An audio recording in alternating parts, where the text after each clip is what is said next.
Hey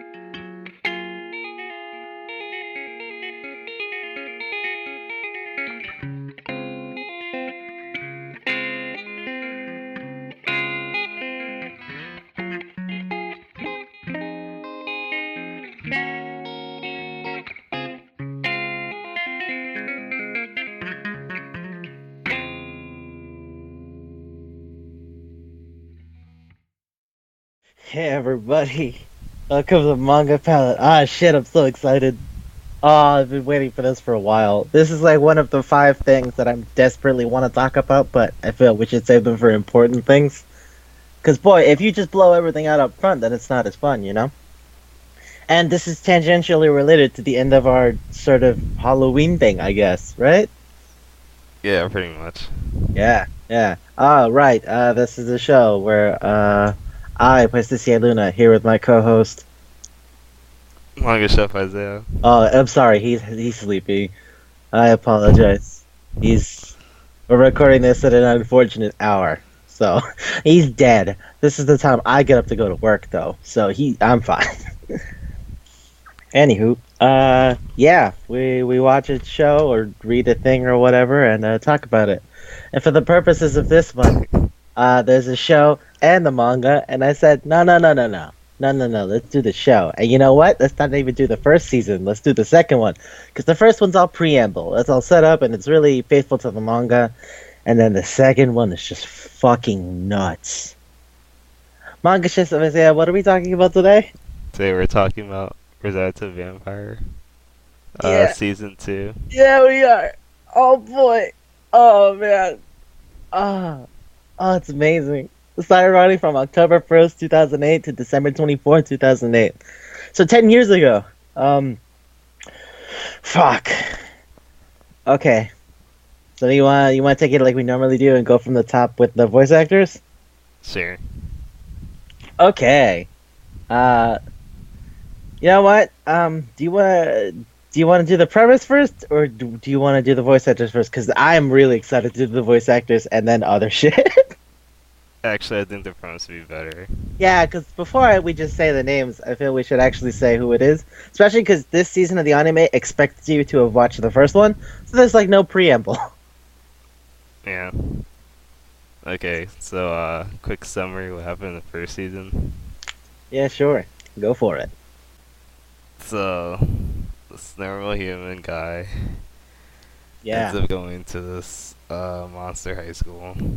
correct. Because, how do you know if there was just an accident? No, he's just so mediocre, he didn't Oh, do yeah, he anything. almost flunked. So Yeah. his dad's like, you know what? I felt awful, but I saw this guy drop a piece of paper that said, Yokai Gakuen, and it seems they're taking anybody. You got it, kiddo. And then he's like, okay, Dad, I'll try. By the way, yokai just refers to like monsters. So it's like a very general word for like Japanese monster. So I like that the school is straight up just called the Monster Academy, and he's like, sure, there's nothing weird about that. Why would there be? It makes so much sense.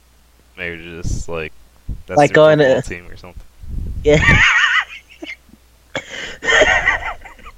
I'm sorry, it's like if I went to a school that said terrorist university, and then like it turns out people who have been horrible monsters have gone there, like Muammar Gaddafi or fucking that guy who did the Unabomber thing, and then they're like, I don't know. Do you think we should look into terrorist academy? It's like, nah, probably not. They're fine. It's just the name. They blow up the competition. Okay, yeah, no, go. So School. he ends up going to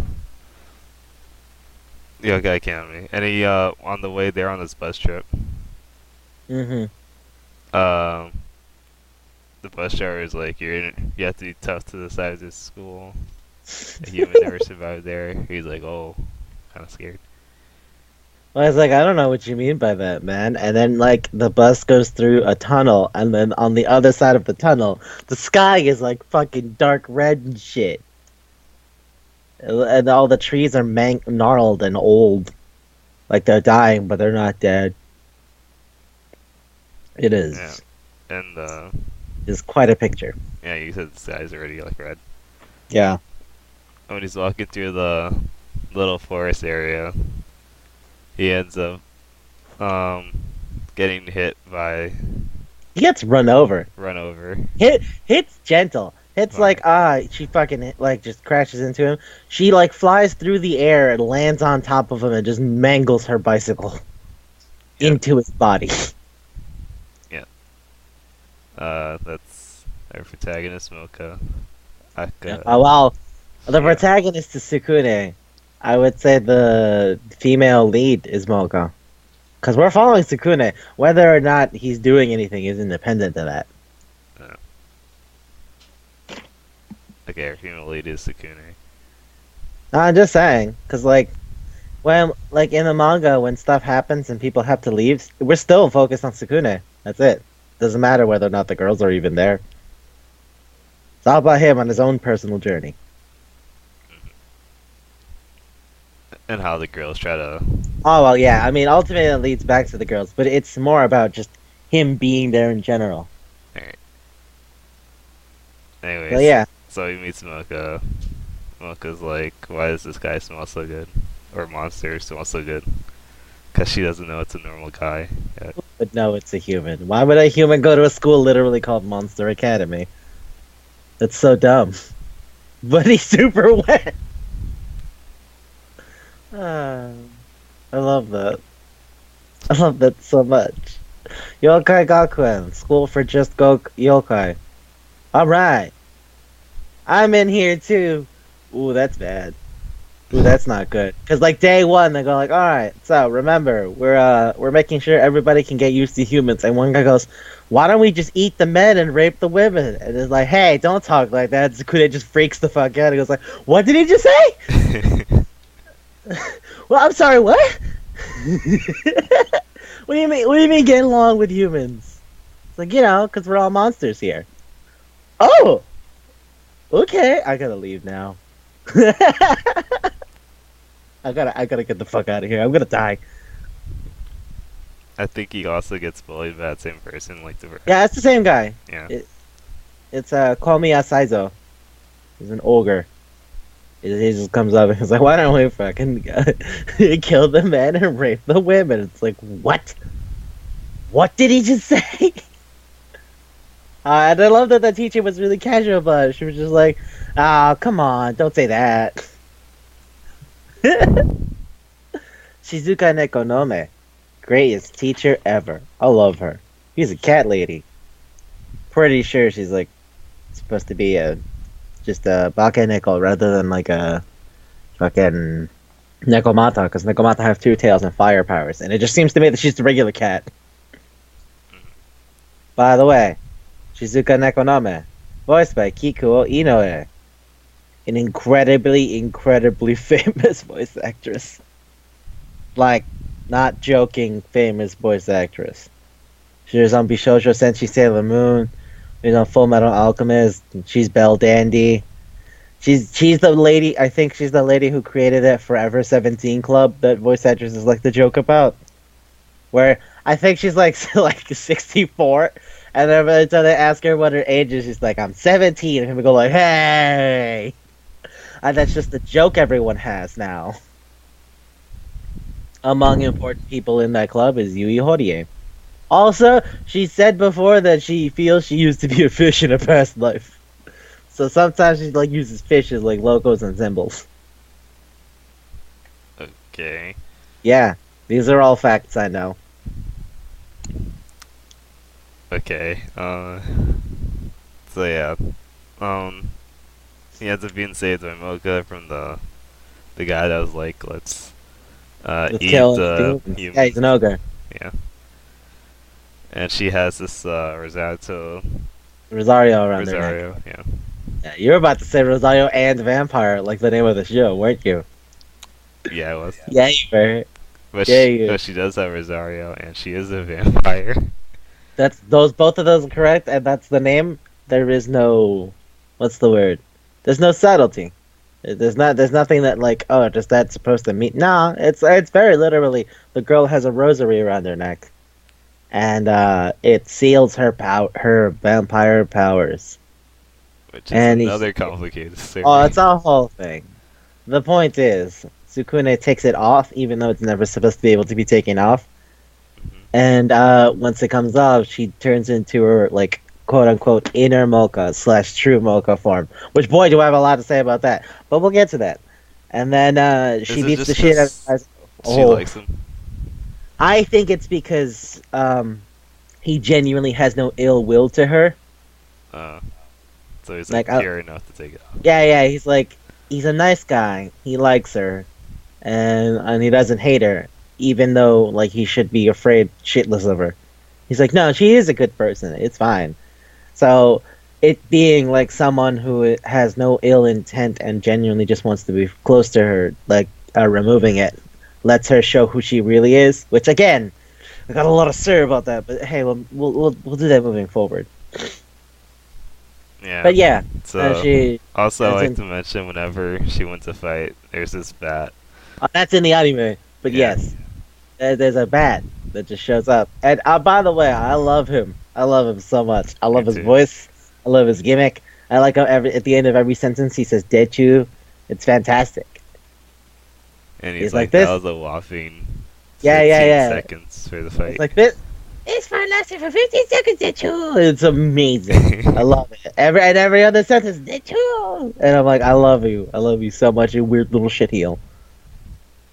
And he only gets more important in the second season, which is like, what? It's like, yeah, shut up. He's here now. He's in. He's in here. So Uh, yeah. So he ends up hanging out with Mocha. He ends up being other girls in the school. so it's a harem thing. Yeah. So ultimately, people just show up, and either they have like a little fight first and then become friends, or anything. It really doesn't matter. Like for Yukari, the lolly witch girl, it's like she was fucking with him, and then he was like, "Man, just stop." Like he said something vaguely mean to the effect of like she has to learn to grow up, and I'm like, you remember she's like 11, right? That's She's a just weird really thing. smart.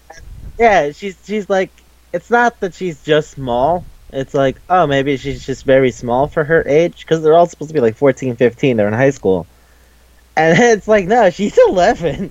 I don't think it's weird if she's overly childish. I do think it's weird that she's coming onto the girl really hard, but hey, that's her. What are you gonna do? Is she the only one that got a kiss from him? Oh, in the anime, yes. Okay, Oh, I think yeah. that's funny. Which, by the way, I love that so much because she went for it, and everyone else was too busy, like saying, "So you think she's okay?" This bitch, and then it's too late. It's too late. She wins. Fantastic. I love that so much. Alright. It's right. So, So, End yeah, of season like, 1, he ends up getting like vampire powers. okay. So what happens there is he almost gets murdered like multiple times, but in almost getting murdered, it does the other vampire thing of like, in order to turn someone into a vampire has to give them their blood. So like Mocha force feeds her blood into his neck through her bite, which is like kind of funny to me. That it's like, oh, you can do it in reverse too, and it's like, yep, I can. But yeah, so and then he ends up like infused with vampire blood. Yeah. And at first, it drives him nuts in the manga. Like he goes crazy and insane. But it's kind of interesting to me.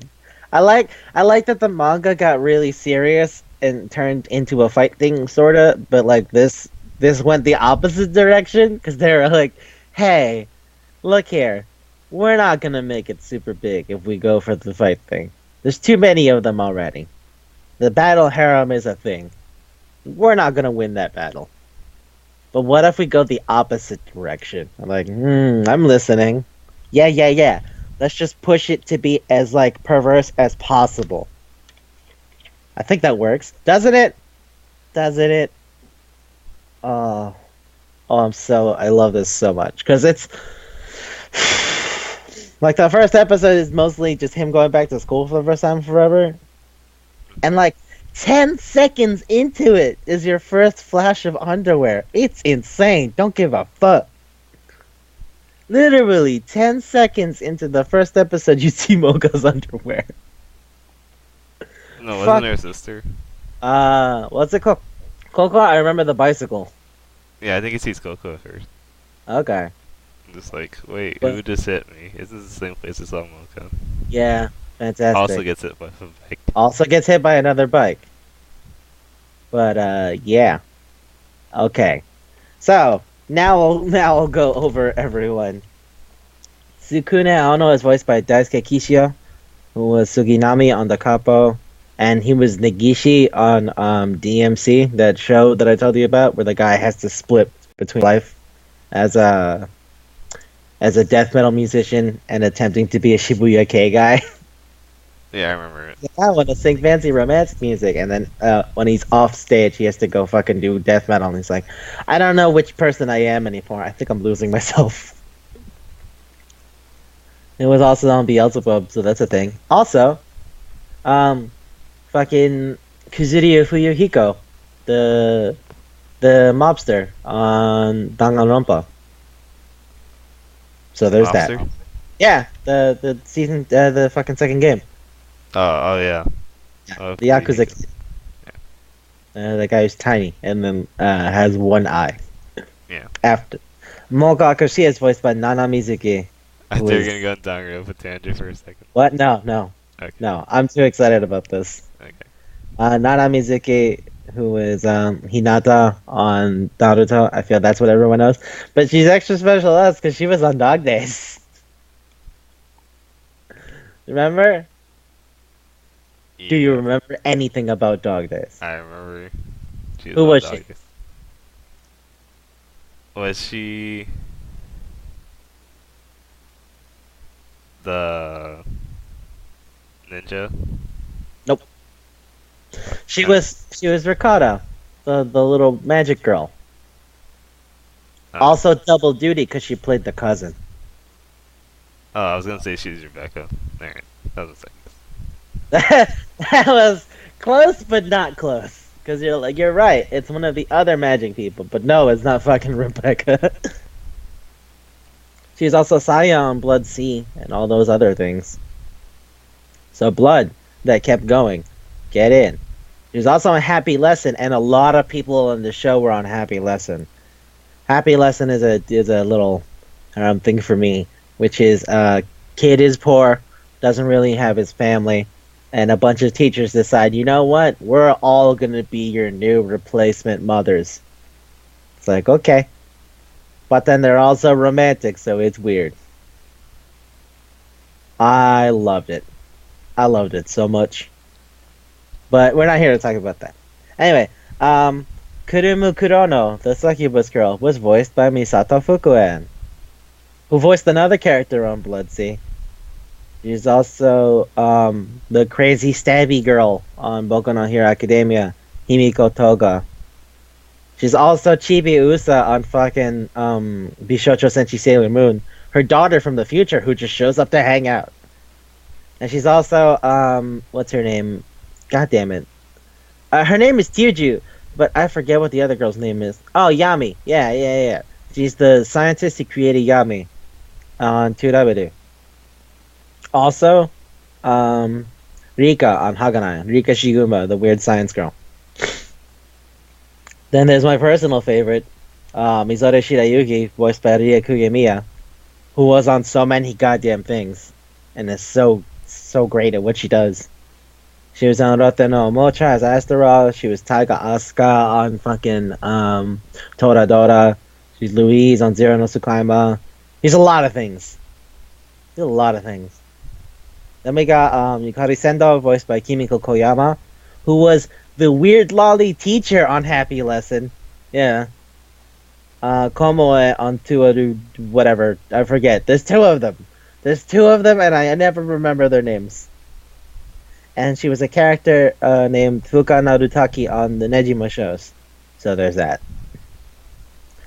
By the way, I was always entertained by this whenever I showed the music from the show to like other people because they'd go like, "Wow, holy shit, that small girl really sounds like a small girl," and I'm like, "Yeah, but it's a grown ass woman." They're like, "How old is she?" And I'm like, 30, and they're like, "Huh, huh." I'm like, "She's just professional. That's just it. She's good." Yukari's 30. Yeah, she was 30 when the show came out. She's 40 now. Ooh. So yeah, because she was born in 78. No, she was born in 79. So I guess technically she was 29, but really you could just say 30. And right now she'd be 39, but really you could just say 40. The year I feel that once you pass the age of 23, past the age of 21, the little years stop mattering as much. You know, like saying I'm 28 isn't really. Hey, you could just say I'm close to 30. It doesn't really matter. I don't think unless you're fixated on feeling old, I don't think it matters. But yeah, she was like 30 when the show came out.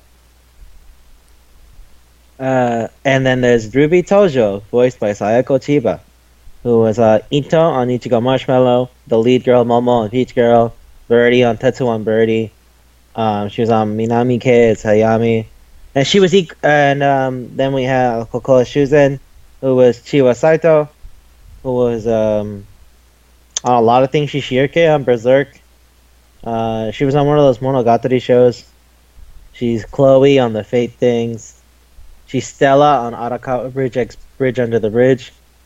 She was Ikushima on Dashi Kokosei no Nishisho, one of the three girlfriends that I remember you said you didn't watch because it always happened after the credits. And also Asahina Aoi from Danganronpa. So there's that. Girl. Yeah, yeah, Donut Girl. I already mentioned Nekonome, so I'm not gonna go over that again. And then there's Gine Morioka, voiced by Tomokazu Seki. Yeah, Tomokazu Seki. I feel like we went over him a lot. Oh, I mean, yeah, he's great. He's on Full Metal Panic and Gravitation and Ippo and Card Captor Sakura and Doraemon and Beelzebub and you know what's funny? He played Akira Fudo, the guy who is Devilman in Shin Cutie Honey when they tried to do that for the OVA thing. I thought that was fascinating. They're like, wow, he's Devilman. But yeah, that's pretty much it as far as the voice actors are concerned. So let's go into the show before I start throwing random information out there. Okay. So, Season 2's premise. Like we said, he's back in high school. Back at school, it's year 2, yay! But now there's some new characters. Or maybe, well, yeah, I guess new characters. There's one, and then there's a bunch of side people. No, I mean, the parents existed, we just never talked to them. Yeah. Okay, fine. But, so he meets Mocha's sister. Kinda. She ends up in the beginning, like, going to She's the one who runs the bike. She wants to kill Mocha. Because she's yes like, and that's no. not her real sister. Yeah, yes and no. Does want to kill her, doesn't really want to kill her. Wants to kill the outer Mocha. Yep. But wants the inner one to be revealed or whatever. Yeah.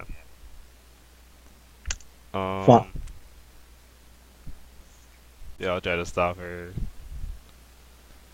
I mean, honestly, it's them just walking around, and then periodically everyone bumps into Cocoa except for Mocha, and then just go like, "Huh, I wonder who that mysterious girl is." I think my personal favorite of that is Gin hiding in a bush taking pictures of women inappropriately, and then Cocoa realizes she's taking pictures of him, and she walks over and stomps on him. But he doesn't stop taking pictures to avoid getting stomped on. He's willing to let himself get hit just so he can get the best shot. You gotta admire that kind of dedication. That's why he's the head of the newspaper. That's why he's the head of the newspaper club. What a fucking hero.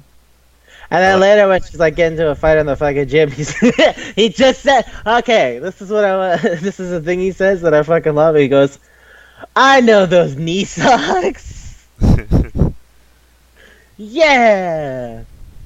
Fucking fantastic. Amazing. Like everyone else is like, oh yeah, I think I've seen her. He's like, oh, that's that girl. And then Dean just goes, I know those knee socks. They're beautiful. And then yeah, they find out it's Mocha's sister and whatever. I want them to talk about that thing in the second episode where like Mocha talks about her chasing her all the time, and Coco just wears a bunch of fucking different horror movie gimmick costumes. That's kind of amazing. So first she's dressed as Ghostface from Scream and like comes up through a window, and then she's like chasing her with the doll that just looks like Chucky from Child's Play. And then she's like walking around in the sweater and the hat and with the knife claws of Freddy Krueger. Which I love that one. I don't know why. I was like, that looks adorable. Aren't you funny? And supposed to be terrifying. And then there's the one where she's walking with the chainsaw, but also has Jason's mask, so it's Leatherface and Jason at the same time. I was like, oh. Oh, wow, okay. That's, You're going for it. And then, yeah, at the end of that, like, fucking, to avoid getting mauled after, many failures. Many failures. I don't even know how it's possible. It's so many failures. After an attempt to avoid getting mauled, fucking Tsukune takes off Mocha's Rosario, and then she turns into her inner self and just fucking pummels Coco. And then everyone's like, and then they go like, wow, okay, our vampire's about to go nuts, and then Coco just throws herself at her feet, like, I love you so much. And like, oh, okay, fine, this is what's happening. But yeah, Takes her again. yeah, well, I mean, get the fuck off me. But still. And she's followed by the announcer Bat in the first season. So the Bat Buddy, who's been the announcer the entire time, is apparently just named Bat, which I love that. Apparently his name is just Bat. Komori, his name is just Bat. Fucking fantastic. Also, he has the ability to shapeshift. This was not explained to us before, but fuck it. Did it matter up until now? No, it didn't. So like, he grabs him out the air and like squeezes him and then shapes him, and then it just becomes different things. Like a mace or a hammer or whatever. Apparently he can shapeshift. Yeah, there's that. Also, I really like it that fucking Kurumu and Yukari tried to do that weird not Sailor Senshi thing, where Coco just hit them and stop them from finishing their little bit. Like, yeah, you guys are taking too long. Haunting through the love, the blah blah blah blah blah. And I was like, what are they doing? Shh. Da, da, da, da, da, da, da, da. This is fucking boring. I gotta go. And she just hits them. No, like, you could have at least let us finish. Like, no, I have fucking something. What? No, shut up. I got something to do. No respect for the art form. And I just like, what the fuck? Shut up. That's so stupid. But yeah, that's pretty much it for that. There's nothing to really say besides like little things. Like I love that screen. I love the fucking Freddy Krueger costume. I really do. It's I was so saying, like, how is it possible for Mocha to run away from her for that long? If she I'm was more chased surprised every day for, like... is that it takes her. I think it takes her time to get to places. So does that mean when she moved, part of her moving was running away from Cocoa? Because like the first time they talk about her background when she lived in the human world, it was like, yeah, people were awful to me, and it's like, okay, cool, and they bullied me. And it's like, yeah, that's why I don't like humans all that much. It's like, okay, fine. So my wondering is, besides that, was Coco also there in the background with Freddy Krueger claws? Like, girls are bullying her, and then from somewhere around the corner, click, click, click, click, a Freddy Krueger claws. And she's like, oh shit! She like runs away. And I'm like, I feel like there might be another reason why the kids hated you. Probably because every time you went somewhere, you were getting chased by this crazy girl with random like murder weapons. But yeah, that's funny to me. I fucking love the idea of like I'm sitting with you and like we're talking about something stupid like a video game, and then just like go ah shit, and you're like what? And then like you look against the wall, and then there's a person standing there with Chucky from Child's Play, and goes like you can't get away from me. And I'm like, well, I gotta go.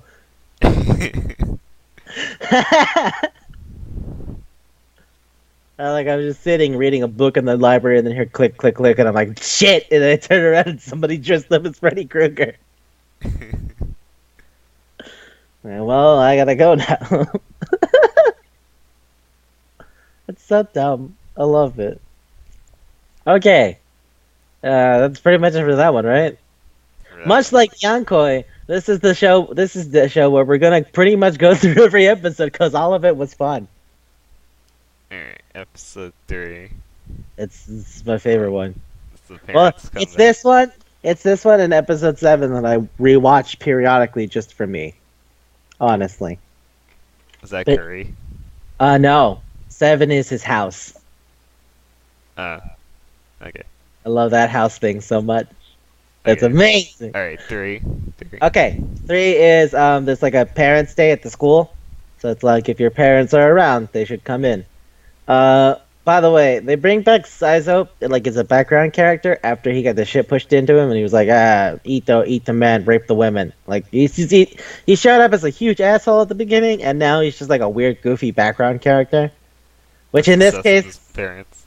Yeah, because like in this one, it's like hey, Sakune, where's your mom? And he's like, what? I'm like, oh, right, I forgot, today was Parents' Day. Well, my parents are human, so, yeah, they can't really come. And then the 2 guys who asked him are like, wow, that's so cool. Man, they must trust him a lot to just leave him alone at school. And I'm like, he already boards here. I don't think there's much more trust required to not check in. Plus, he calls them a lot, but they wouldn't know that, would they? But yeah. And then one of the guys goes, man, I wish I could see Sakuna's mom. And the other goes like, yeah, I wanted to see her too. And Sakuna goes like, what the fuck does that mean? It's really gross all of a sudden. Yeah. Because they're like, but his mom's is hot. Or like something. It's just funny. All they say is like, man, I really want to see his mom. Yeah, me too. Man. The show's gross, right? Oh, the show's super gross. What? Like, it's not even like thinking about it. Every like seconds, like. I think I already said that. Yeah, I'm just making in the first 10 seconds opens with a panty shot. You can't. No. You know what? Random gust of wind.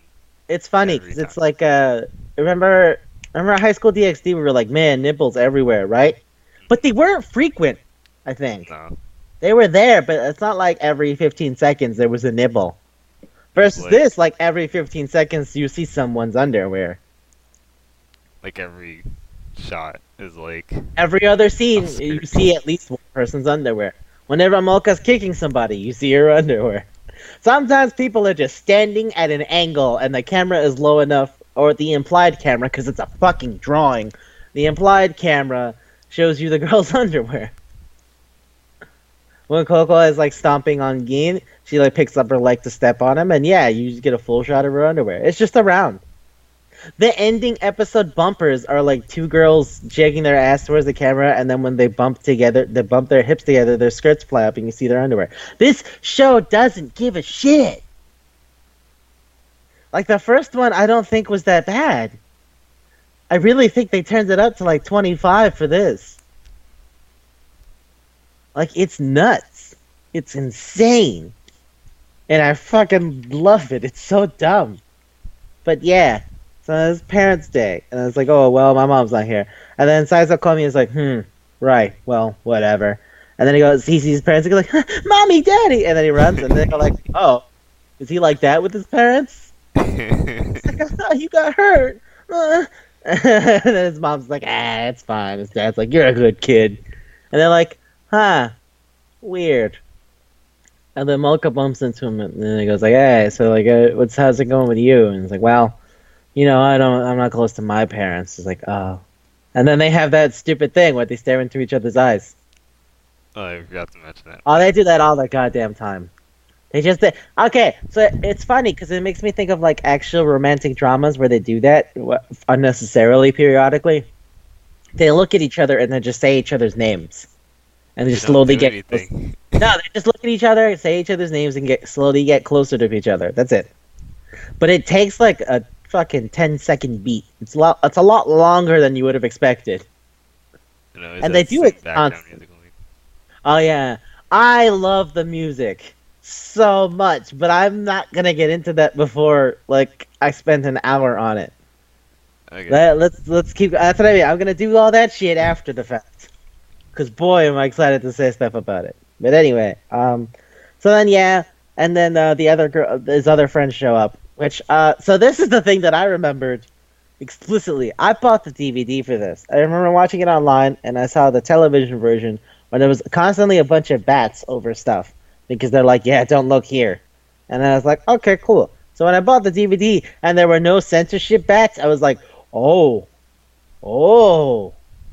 I did not realize what those were about because I honestly wasn't paying attention till now. And my favorite is Mizore, and then there's a part in this episode around, I want to say 8 minutes, 7 minutes in. No, it's like 5 minutes in, actually, because the opening theme happens and then the first bit. Yeah. So it's like 5 minutes in, and then they're like talking, and then he just cuts to Mizore, like leaning over a desk, staring at him, and he's like, oh, shit. And then it cuts to behind her, and it's just like the entire screen is her underwear for 6 whole seconds. Yep. 6 entire seconds. You can count it. I did because I was like, how long is this? Holy shit, this feels like really long. And I'm like looking around, like, I remember when I had it on DVD and I was watching it. I remember I would close my door and like my TV is against the other side. Remember how like my wall used to just be windows? Right. So I had my TV facing me towards the door, so like there's no windows, but I was like sitting in front of the door, and the thing came up and I was like, whoa, and I'm just like looking around. Because I feel weird about anyone coming in and saying, hey, what do you want? Like, just for this part? But I yeah, feel like all the parts. a lot of This it, is yeah. especially. This is a gross show, and I love it. Six Let me whole let me seconds. let me insist on that because as much as I knock it for being gross and like fucking not caring, I'm also kind of impressed that they're like, let's like triple down. What else do we have? We don't really have anything else. Let's quadruple down. Like they just push it harder and harder every time they have something to say. But yeah, so just fucking 6 full seconds of her underwear, and then he was like, "Hey, could you do me a favor? What? I told my mom we're going out, so." And they're like, "What? What do you mean you told your mother you're going out? Where's your mom? Do we have to get our story straight?" It's like, "Oh yeah, mom's over there." And then it cuts to her mother also staring over a desk. And She's a stalker type. Jesus, she's been here the entire time. So, Mizore's thing is when she fell in love with him, she fell in love with him because she felt he was the only person she could relate to.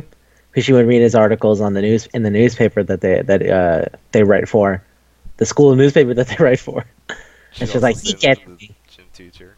Well, yeah, but that's the thing. He gets me. So she goes to talk to him, and then he's like really, really hard, and he's like, I don't know about this. Maybe we should just hang out. And she's like, you're picking other people over me. Why do you hate me? And he's like, that's not what. And then he finds out why she didn't go to class, which is why this is the first time he's seen her, because she was. I think I can't tell if she was. It implies sort of, but it doesn't really. I don't know. It's vague. Like the gym teacher came on to her sexual, and she was like, no. And ever since then, she never went to class. But I can't tell if he actually did anything. Because in the manga, like when the other guy actually does something, she damn near commits suicide. So like this doesn't feel that bad if all she did was not go to class. Because the other one, she like was ready to die, and that guy super did something. But yeah, so yeah, and now after she's like gotten it together and was like, we're gonna be friends, and I love you, and I'm gonna follow you for forever. She just becomes a stalker that periodically shows up, which personally I love that. That like she says on quote like there's things where like she'll pop up and they go like, "Whoa, where the fuck were you?" And she's like, "Oh yeah, this is my 373rd favorite peeping spot." It's like, I'm sorry, what now? You have how many? It's like, yeah, it's a really good spot to catch you in your room. I'm sorry, what? It's kind of amazing how much she dedicates time to this. And in the cutaways, you always see her like behind a tree or something. Oh yeah, she'll just be somewhere. There'll be like people like in a classroom, and it'll show me sort of outside the window. It's like, aren't they on the third floor? And then you just watch her standing on the landing. It's like, yeah, no, they are on the third floor. She just came up here. Amazing. Or she's on in the ceiling. She comes out from a vent that it doesn't exist. Yeah. Or like this one, she's just peeping around something. Like they're standing in plain daylight. So the fact that they didn't notice her like peeking over a desk is kind of amazing. That took them so long to fucking realize that they were getting stared at. But yeah. And then there's her mother, To be Surada. fair, you don't expect people. You don't. But when staring at you've you had at this the girl around you for like, I want to say like 6 months, you would expect it by now. There's a Like- difference between like, oh, I've never met this person before, and I see her every other day. If not every day. Know what I'm saying? I thought she was just good at stalking. I don't know. I mean, yeah, maybe that speaks to her ability. But she's kind of just standing there. It'd be different if it's like usually where she's coming out of a fucking vent that doesn't exist or outside the door. It's like if you and I are talking and then like 10 feet away from us, some girl's just staring. Like you'd think you'd notice that. But The point is, her mother was also there. So Mizore is a Shirayuki, her whole name is Mizore Shirayuki. And she's a Yuki-onna. And that name is pretty literal. Yuki-onna just means snow woman. So that she has like ice powers and crap. And her name literally means sleet Snow White. So, yeah. There's nothing hidden there. And then her mother's name is Surara, which means icicle. Which is funny, because it makes me think of the difference between the Yuki-onna story and the Surara-onna story that they have. Like, mind you, like I said, they're all monsters, so they all come from something. Vampires are a thing. People know what vampires are. But I don't know if people outside of Japan really know what Yuki-onna are. Do they? All right. So, like, the Yuki-onna are, like, a story of, like, weird ice mountain people. At first, they just used to be, like, scary monsters, like, this girl will kill you. But now it's become, like, weirdly bittersweet over time. That it became more of an analogy for someone who's been, like, cold emotionally rather than cold physically. But it's essentially like, hey, you're hanging out on the mountain. Blizzard comes. A woman is standing in the blizzard and says, I'll help you. If you go with her, you might freeze to death. That's kind of most of it. But then there's one like famous story or like relatively well known story that's like, guy goes on mountain, almost dies, and then he's two guys. Two guys go on the mountain. One of them is older, the other one is younger. The older guy eats it, and the younger guy's about to die. And you see the woman in the snow, and she's like, "Wow, you're really pretty." He's like, "Thank you," and she's like, "Okay, I'll help you out." He's like, "Fine, just tell no one you saw me." And he's like, "Okay." And then it goes like, all right. And then years later, when he's married, he's having a great time. And there's two versions of this. Either he's married with kids or he's just married. But the point is, he tells the story to his wife, and then she goes, "I was that snow woman. I told you not to tell anybody, asshole. I'm out." So one of them is either like, I was gonna kill you, but we have kids, so for the kids, I'm just gonna peace out. And the other one is, God, I loved you. How could you do this to me? I'm out. So that's yeah. Oh, jeez. Yeah. Like I said, it's a sad story. It's no longer like lady just killed you. Because that's what it used to be. It used to just be, if you go into the mountains, it's like a woman made of ice will just kill you. But then it turned into that over time. I don't know how and I don't know why, but it did. And then the Surada Onna, like her mother, so to speak, the Surada Onna is a different kind of story where it's like a lady is really pretty and she like comes out from the snow and she's like, "Can I stay here?" And they're like, "Yeah, okay, cool." And the guy like keeps insisting on her to use the bathroom. She's like, "I'm kind of good." He's like, No, take a bath, please." And he's like, Okay. And she looks really sad about it. And then he's like, I wonder why she's so sad. And then he goes into the bathroom because she doesn't come out for a while. And then there's just an icicle that's melting on the ground. I was like, oh, she's gone now. So yeah, not a very happy story for the Yukiona. Which is I think partially why I'm so invested in her. Because this is her only shot for something good to happen. Also, as far as Rosario Vampire is concerned, they have like a weird biology thing where if they don't have children by the age of 25, they just can't have kids. Fun fact. Mangaka said, I was actually going to make her like the one-shot character, but I liked her, so I brought her back. And I'm like, yeah! You get it! She's fun. But yeah, so her mother shows up. And then her mother is like dressed really formally in like a yukata. And then Kurumu shows up, and Kurumu like grabs him. Kurumu's a succubus, and she was like, hey, my mom's here. I told her we're engaged. He's like, how did it step up to being engaged? How did that happen? It's like, it did. Shut up. Please help me.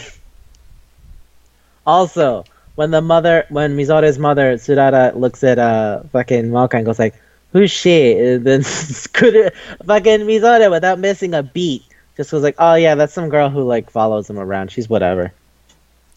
I was like, what? Fuck you. It's like, yeah, she's like basically a stalker. Like, I don't even know how to deal with her. And Mocha just goes, what the fuck? Fuck you. How dare you call me what you are? But yeah, and then Kurumu's mother's Ageha, and she shows up. And then, I like that. So this is exclusive to the anime, because the manga really doesn't have that going on. Tsurada and Ageha hate each other. Passionately. They don't like each other so much. And it's because they both had a thing for a guy. And not great. Didn't go well for either of them. But yeah, now they're just insistent on making sure that their daughter gets hooked up with Tsukune, and that's it. And that's just kind of really hard. Oh yeah, I mean, okay, one thing. I probably just want to say this as a little thing, but like, the way Kurumu talks to her mom and the way Mizore talks to her mom is pretty different. And I'm kind of surprised at that. Like, Kurumu talks to her mom like just, hey mom, how's it going? Versus like, Mizore goes like, hello mother, how are you? Like, Mizore seems much more rigid, and I think it's just because her mom is a little more rigid. But I don't know what that's about. I find that interesting. And then, the moms are just like fucking making it a whole thing for everybody. By the way, since I had the DVD and I was going through it, I realized something. When they do the songs, because there's a bunch of music throughout the entire show, they actually dubbed the songs. I did not expect them to do that much work. I don't remember that. That's interesting. Not the whole song, obviously, just the clip that's from the show. Because, you know, all those songs became character singles. But, yeah, I thought that was interesting. I was like, oh, look at that. They actually, huh.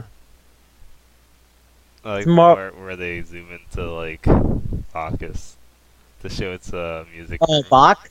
Yeah. Johann Sebastian Bach. And then it's fucking Mozart, isn't it? Yeah, or Chopin. No, I don't think it's Chopin.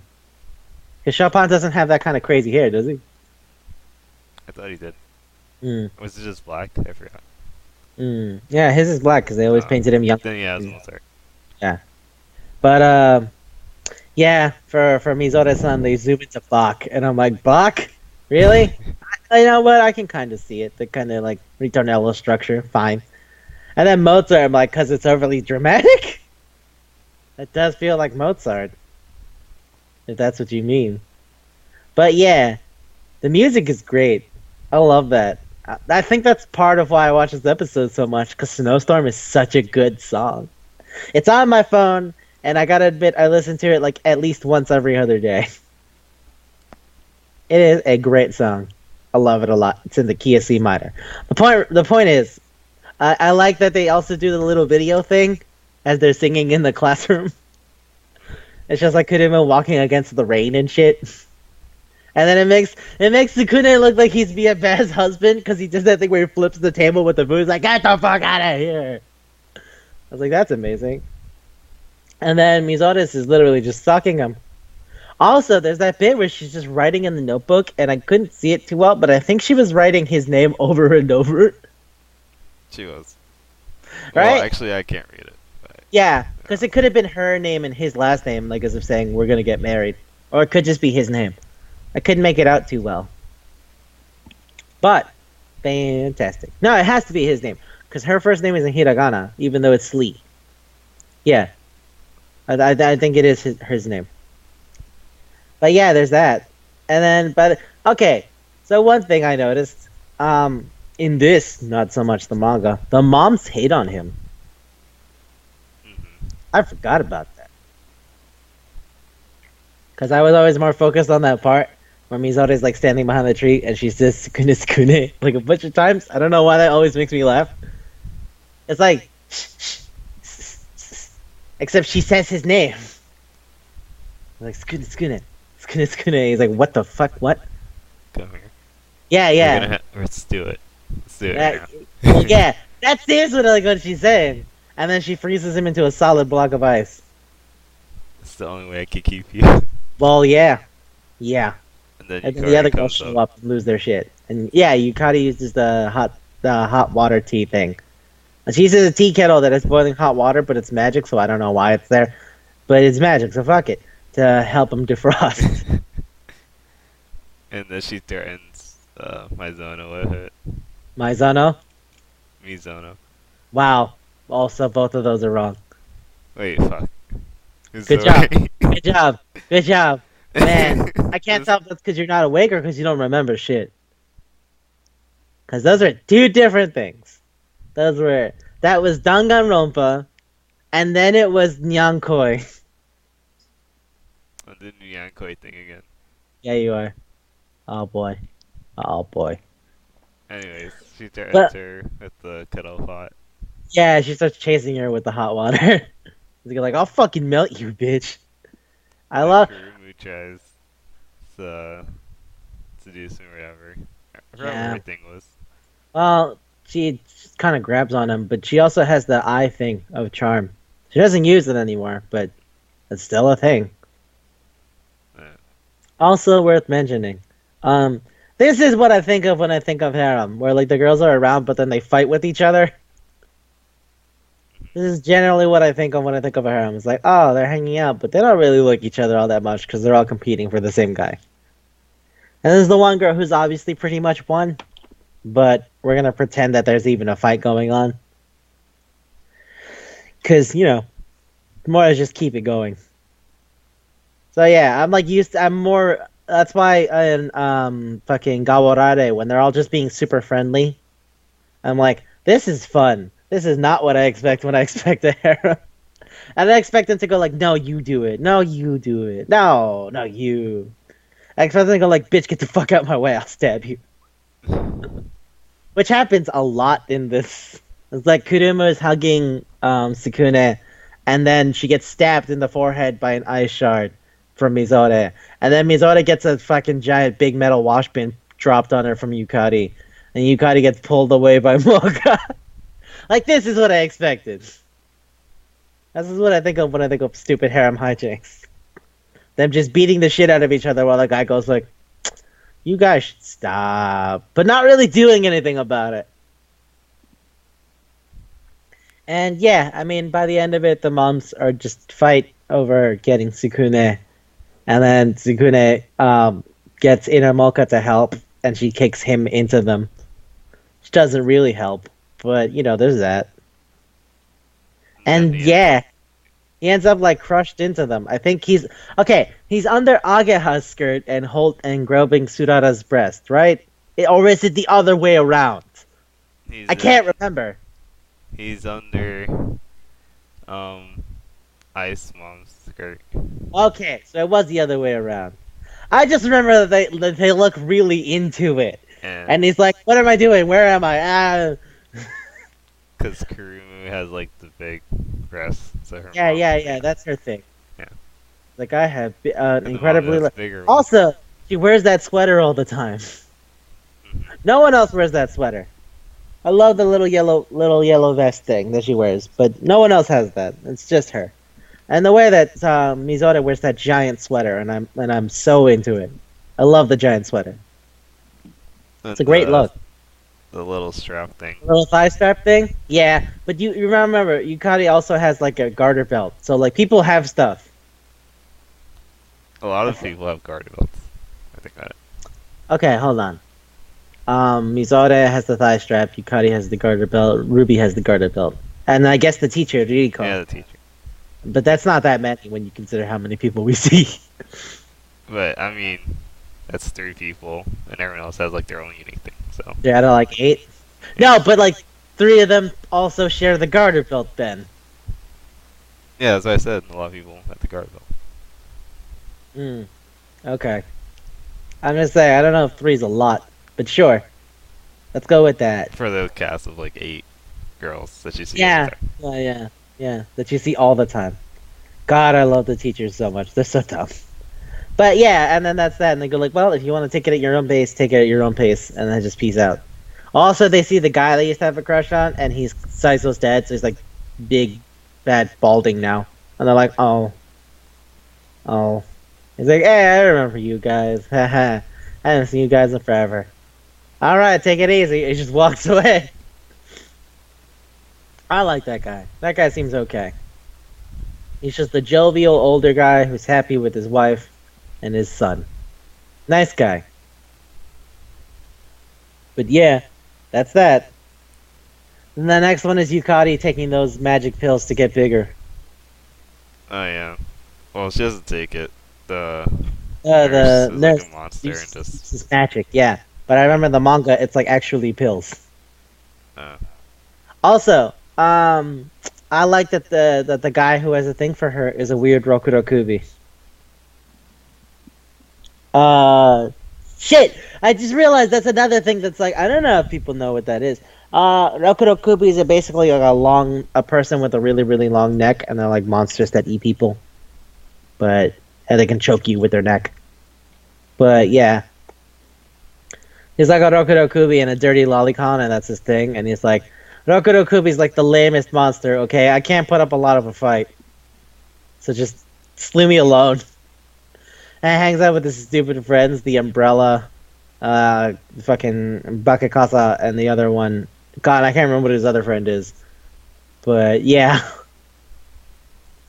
they all have lame powers. They're all very mediocre monsters. By the way, the monsters are on a ranking system. So if you want to know tiers, we can give you tiers. This is a solid B tier. This is A tier. Those guys are D tier. They're basically useless. They're like Dan. They're not helpful. Not helpful at all. You can do something, but it's mostly on tricking your opponent into expecting nothing. And yeah, that's kind of it. Yukari gets bigger, tries to figure things out, and then by the end of it, she goes like, you know what? I'll grow up on my own time. And she kisses Sukune, and all the other girls are like, fucking what? It's too late now. Too late now. I can't stop her. Already been done. But yeah, I like that she has the thing where she's just going around and like dressing in like getting dressed up. She's like, now I can wear all the clothes I want. And they're like really egregious. Some of them are like really egregious. They have like the side slits, like dance clothes from the 80s. I was like, oh. It's like, well, she's going for it. So there's that. It's kind of it, right? Yeah, it was like no monster. I mean, technically the nurse. Oh, the nurse. But she gets. Yeah. Oh, they had a thing like this episode ends, but it's like her just realizing, oh, all I wanted to be was myself or whatever. As I said, I'll yeah. grow up at my own pace. But it was during the fight, so. Oh no, I mean like the last thing she says is literally, I'll take my time growing up, just like anyone else. Please wait for me, Sukune, and he's like, you look different. You look prettier than normal. And then she's like, yeah, and then she just kisses him. And then all the other girls are like, what the fuck? It's too late now. What you get for not paying attention? What I like about that is that, like, I can't remember what it is that Kurumu says, but she makes a joke about Yukari being flat because she's small. And then, like, she goes like, yeah, I mean, whatever. I grew up 0.5 centimeters today. And then Kuruma looks at Mizore and goes like, man, normally she get, like, really pissed about that. What's that about? And Mizore just goes, maybe she's starting to become an adult, unlike you. And she goes like, the fuck does that mean? And just, like, start fighting in a corner away from from Sukune, Mocha, and Yukari. Oh, Mocha tries to stop. Yeah. Yeah, but it takes a beat. It takes a beat for they're still slapping each other before Mocha comes in. Oh yeah, I just remember when they do their fight thing, they just wave their arms around. Oh yeah, for the little animation is them just waving their arms up and down at each other with like puffs of exhaustion, like ah. It's literally like Robo. It's kind of amazing. But then yeah, that's when Yukari gets the chance to sneak in a kiss. Which good for you. I like you. You're fun. Our entire thing is fun. And then when Ruby showed up, it was like, hey, look, there's 2 witches now.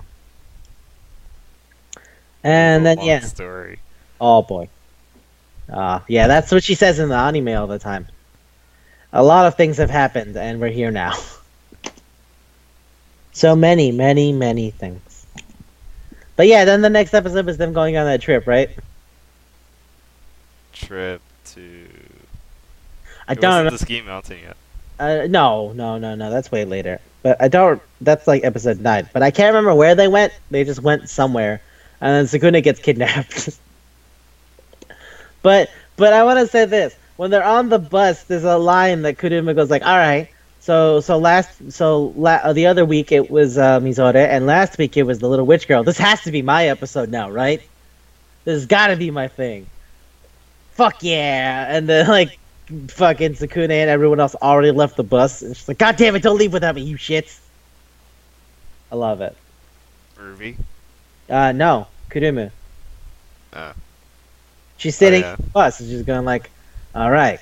The other week it was Mizore. This week last week it was Yukari. This week has to be my week. I gotta be the main character of this episode, right? And then everyone already got off the bus.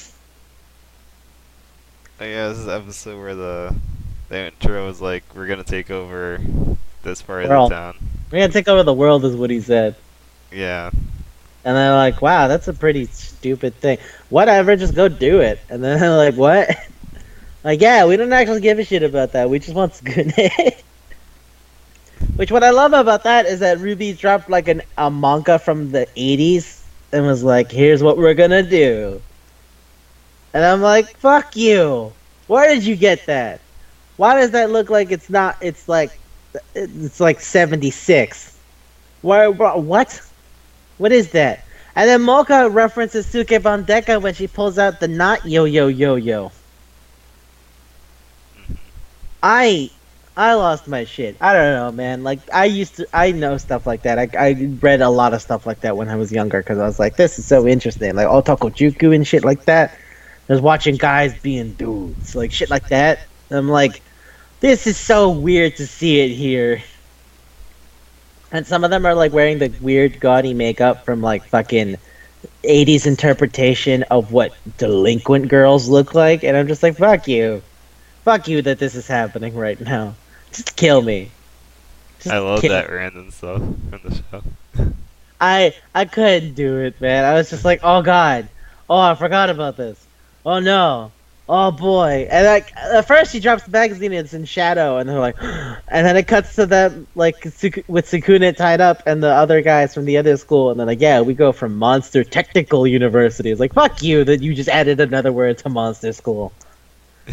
But yeah, and then like the girls show up and they're dressed like fucking like characters from Suke Bandeka, and then they go like, huh? Like, yeah, this is weird.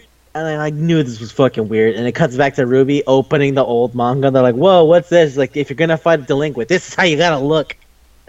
Take notes from this. It's basically a stare down and a meet down. Like, And after they beat the shit out, after like Inner Mocha beats the shit out of those guys, they go like, "Well, now you'll have to deal with our real general." I'm like, "What?" And then is Cocoa also dressed like them, but she's just like the dude version, so she has the Sarashi around her chest with the big torn jacket and the stupid hat, and she's chewing on a reed. And then it cuts to the bat on her shoulder, and the bat is also chewing on a reed. Yeah. They're just chewing on reeds. They're like, yeah. That's tripling down. Fucking stop. Stop right now. You stop right now. You fucking better stop right now. Don't you ruin my memories of Otoko Jugu. You stop. And then she just kicked the shit out of Goku. It's not even a fucking thought about it. It's amazing. It's amazing. And then when they're leaving, like fucking all those guys circle Molkang are like, "You're the new boss, Rosary boss." But he says Bancho, like gang leader. It's like Rosary Bancho, Rosa Ban, and like everyone's like kneeling before her. And she goes like, "Sukune, can we just get out of here?" He's like, "Yeah, let's do that." Amazing. Oh, and yeah, of course. When they're getting attacked, they lose their skirts because gotta see their underwear. But the point is, Sukeban Deka. Okay, and now the next episode is the one where they go to his house, which I love that one so much because it opens with his mom watching a news report that says lots of children are having kids. Is your son okay? And then she's like, I think my kid's a good boy. That's the setup for the whole episode. Literally the entire premise. And it's the best. This one and The Parents' Day are like easily my favorite episodes of the entire season. It's so fucking great. It just... is your child doing okay? And she's like, it's Kunis. He's not. It's not like that. He's a good kid.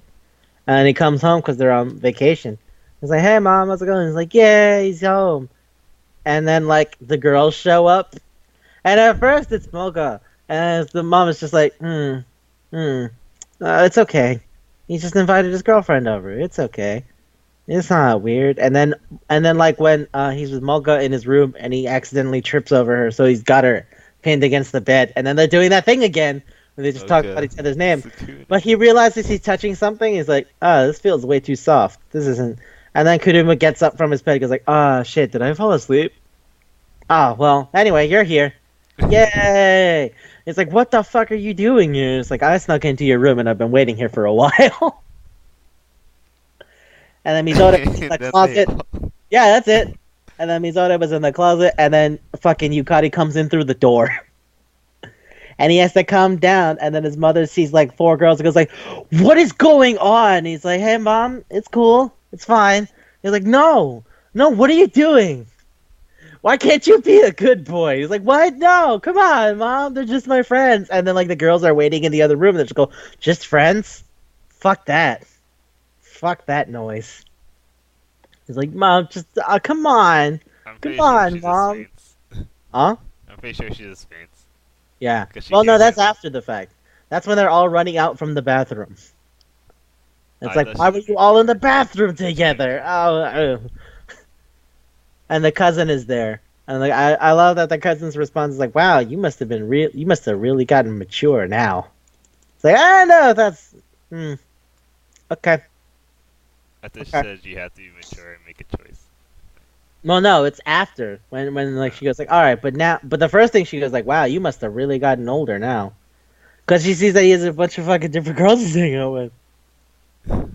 But then at the end of it, where they're all sitting down and having the chat about how this is going to work out, it's like, yeah, well, at the end of it, you have to make a choice. And you got to, pick the girl you really like. And he's like, I don't know if it's like that easy. And I fucking love that the dad gets home and just goes like, wow, what is this about? What is happening? Okay. But yeah, that's pretty much the whole episode, is them like goofing around and doing the same stupid harem shit they do at school, but at his house. Now with his mother being unable to process this. He's like, my mom can't take it, guys. Please stop. Yeah, I still love that the first line in the fucking show is like, children are having children younger and younger nowadays. Madam Housewife is like, Oksan, Madam Housewife, how is your child? And she's like, Skun is okay. And then it begins. And the disastrous shit show of the day just starts. But yeah, that's that. And the next episode is the one that's all little bits, which I love the teacher so much. I always really liked her, and this just reminded me why I like her so much. This super shoulder hard on this one. I love that Ruby's job becomes like in charge of public morals. She's like, "Hey, you're gonna have to wear longer skirts now. I'm sick of you fucking kids always rubbing up on him." It's like, are you sure you're not just jealous that you can't come on to, Sukune without it being weird? Shut up! You know what? Now your skirt has to be 10 centimeters past your knee. And they're like, I don't know. That's a lot of work. Fucking, that's so dumb. Although my mind is, wait, your skirts are already really short. I don't know if that's like much of a complaint, is it? Can't it just be regular knee length? Does it have to be middle of your thigh where every other 10 seconds you see your underwear? Like I now, thought she was just like, it's not elegant enough. Not well, like her thing is minded them coming to Sukune. no, because the reason she gets mad is because they're all hanging on him. She was like, why can't you guys have like a good youth? Like a peaceful youth? Why do you have to be like this? I remember at the end of it, like Ruby ends up face planting, and everybody sees her very fancy, very neat underwear. She has a good belt. Has tons of shit going on. It's sparkling apparently, but yeah. And she looks over at Sakuna and goes like, I'm sorry. He goes like, no, it's fine. If you want to be honest with us and just share your feelings, that's okay, because I'll always be here for you. And she's like, oh, that's great. So we're getting married now, right? He's like, I'm sorry, what? Like, you mean you saw my underwear? You're gonna take responsibility for this? And it's like, I don't know how to. What?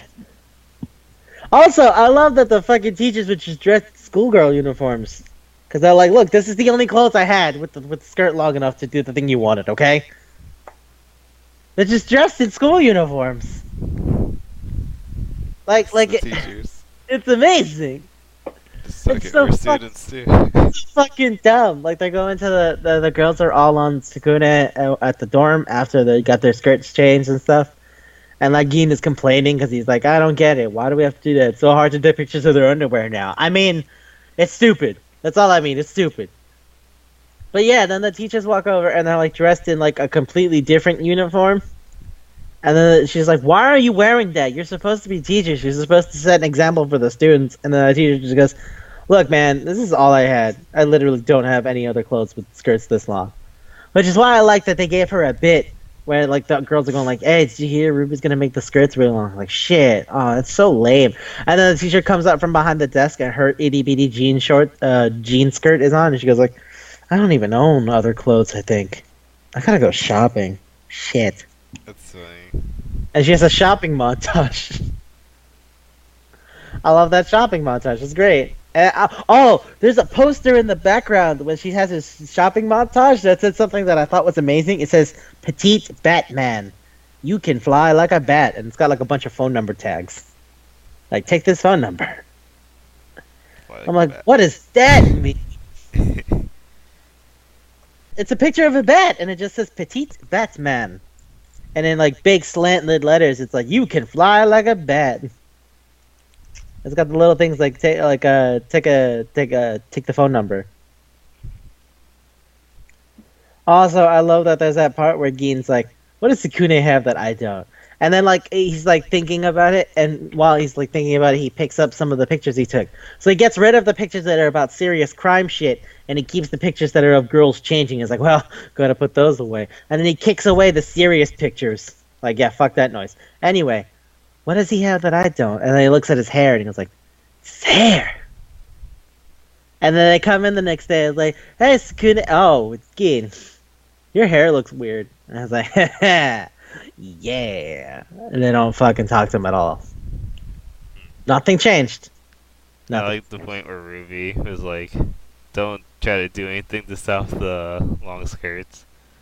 I'll give you a private photo session. Yeah, something like that. Yeah. And he's like, okay. Yeah, alright. He's like, got him with the oldest trick in the book. Yep. To be fair, Like, there's that episode where like everyone reveals their true intentions, and it just shows Gian rolling on the ground taking pictures of women's skirts. Like he's not even attacking anymore. He used to be big scary werewolf man, and now he's just doing this. But yeah, and then there's that part where Nekonoma is not Catwoman, but she's Catwoman. Yeah. A lot of stuff like that. That's They the gave her a current lot. episode. Yeah. No, this one. She's The Catwoman, but not Catwoman. yeah, she had fucking the math teacher, Ririko Kagome tries to capture Sugune again, and then she like ties up Mocha, and then like Uh, Sugune can't get to her, and he's like, "Shit, what do I do?" And then like Nekonome comes out dressed as Catwoman, like from Batman, oh yeah. and it's like, "Don't you worry, I'll help you." He's like, "Is that you, Miss Nekonome?" She's like, "No." And like get into the fight thing, and then she gets her her pants ripped, and you can see her underwear. And then like she goes like, "Don't fucking look." And then like Sukune goes like, and then like Nekonoma just backs out with like her hand over the hole, just like backing out, going like, "All right, so be careful." She fucks off. They don't even bother fighting anymore. They're just like, "Well, that was that." I did my work. Amazing. Huh? I did my work. I'm gonna leave. Yeah. No, we're good. We're good. Also, there's that thing where Sukune is like testing out how his blood tastes to Mocha by drinking different things. Oh yeah, that was weird. You know what my favorite part about that is? Which one? It's a good tip. The last thing is a good tip. Where like he comes back after jogging, and she's like, how about not now? And I was like, Mocha wants you to know, girls don't like you when you're sweaty. So, be careful. And I'm like, thank you. Good advice. Yeah. Oh, I forgot to mention something from the part where they all visit him at his house. Oh, what? When Coco was driving on the highway. Oh, she's on the bike. Yeah. She just keeps trying. Like, She takes stops to get food. and they're like, strawberry girl passing again. Oh yeah, that's the news reports because everyone sees her underwear. I forgot about that. I don't know. I was more focused on the fact that the mom couldn't handle everything that was happening, and I just thought to myself, man, yeah, that would probably be incredibly uncomfortable, wouldn't it? Like actually seeing her hair on the house. Yeah.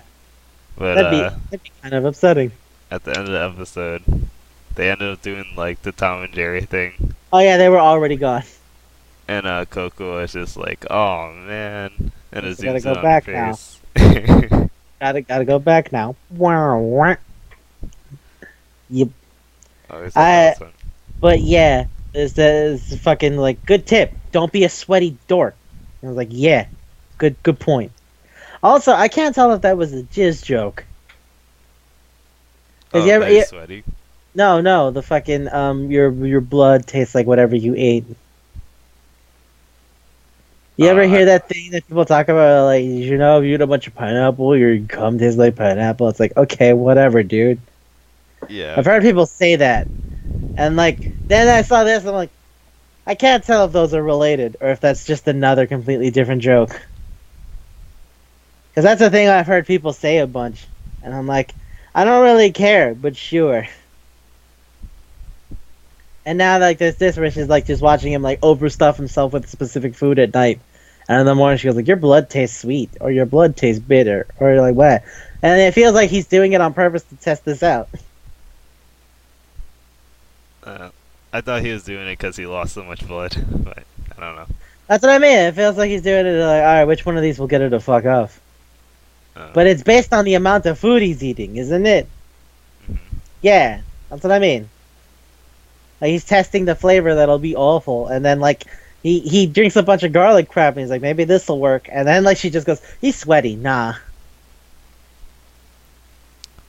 Like maybe next time it's a Q&A. Which, once again, good tip. Don't be sweaty. Don't be sweaty. Be sweaty. Don't don't be a Smash player. Ew. That's what I'm saying. Don't be a basement dweller. Yeah, don't be a basement king. Don't. You stop that shit right now. But then, yeah. The next one is the ski resort. Yes. I love the ski resort. That was that was also one of my favorite episodes during the season. Good. You know what I find fascinating? What? So the way Mizore is dressed at this town, right? Where she's from. She looks like Yukime, from fucking Jigoku Sensei Nube, who is also a Yukiona. Except Yukime wins. I don't think Mizore is gonna win, but you know. But yeah, it's like a short, not like a yukata thing with the big yellow belt that like ties off into a ribbon. It looks really nice. Oh, it's great. She also wears it in the manga when they go to her village, so works both ways. But yeah, it's mostly them just hanging out in the snow thing up until Coco gets her and Sukune trapped by an avalanche. Yeah. By the way, Mizore's mom makes a boob joke, and I was like, that's surprising. That surprised me. Because remember the Yeti? And how it's actually just Mizore's dad in a costume? So, like, Sukune goes like, is that Mizore's dad? And she goes like, oh, if you wanted to see that, then, I mean, it's fine. And she, like, pulls down her robe to, like, show him her boobs. But, like, the thing about that is, like, the word for father is, like, chichiue. And then and chichi could also mean, like, boobs. And I was like, oh, wow. A boob joke. That's, huh. I didn't expect that from you. She just pulled it down. Like, okay. Yeah. She's like, oh, you wanted to see that, okay. And it's like, oh, no, joke, haha. But, like, also she's coming on to him. Despite being very aware that her daughter likes him. And the fact that her husband is literally right there. Yeah. No, doesn't care at all. Doesn't even kind of care. I thought this was kind of like Mizona's sister episode with her crying and breaking down. And the place they were staying in the snowstorm. The little cave. Coco's thing. Yeah. And then the next one's one of my favorites. Je t'aime. Je t'aime. God, I love that. I love that so much. It's so fucking dumb. It's the best. Male idol for like 30%. I want to say like 30% of the episode is just not the idol. Everything else is the idol. I love him. I love him so much. Je t'aime. So, there's this guy. He comes to the school. Every time he says je t'aime, which is I love you in French, girls just become hypnotized. It's like Kurumu's charm thing, because she's a succubus, except it's a dude. Which is genuinely what I think the premise of the episode was supposed to be. It's like, alright, how about we give Kurumu's charm thing to a dude, so then we can put the girls in, like, costumes. It's like, yeah, that works. But, yeah.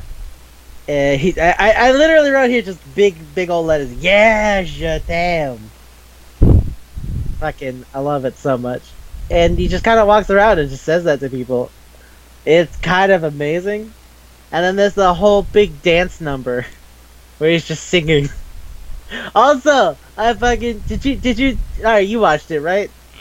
You remember the dance number? He just starts going ow ow ow ow ow ow ow ow for like 30 seconds.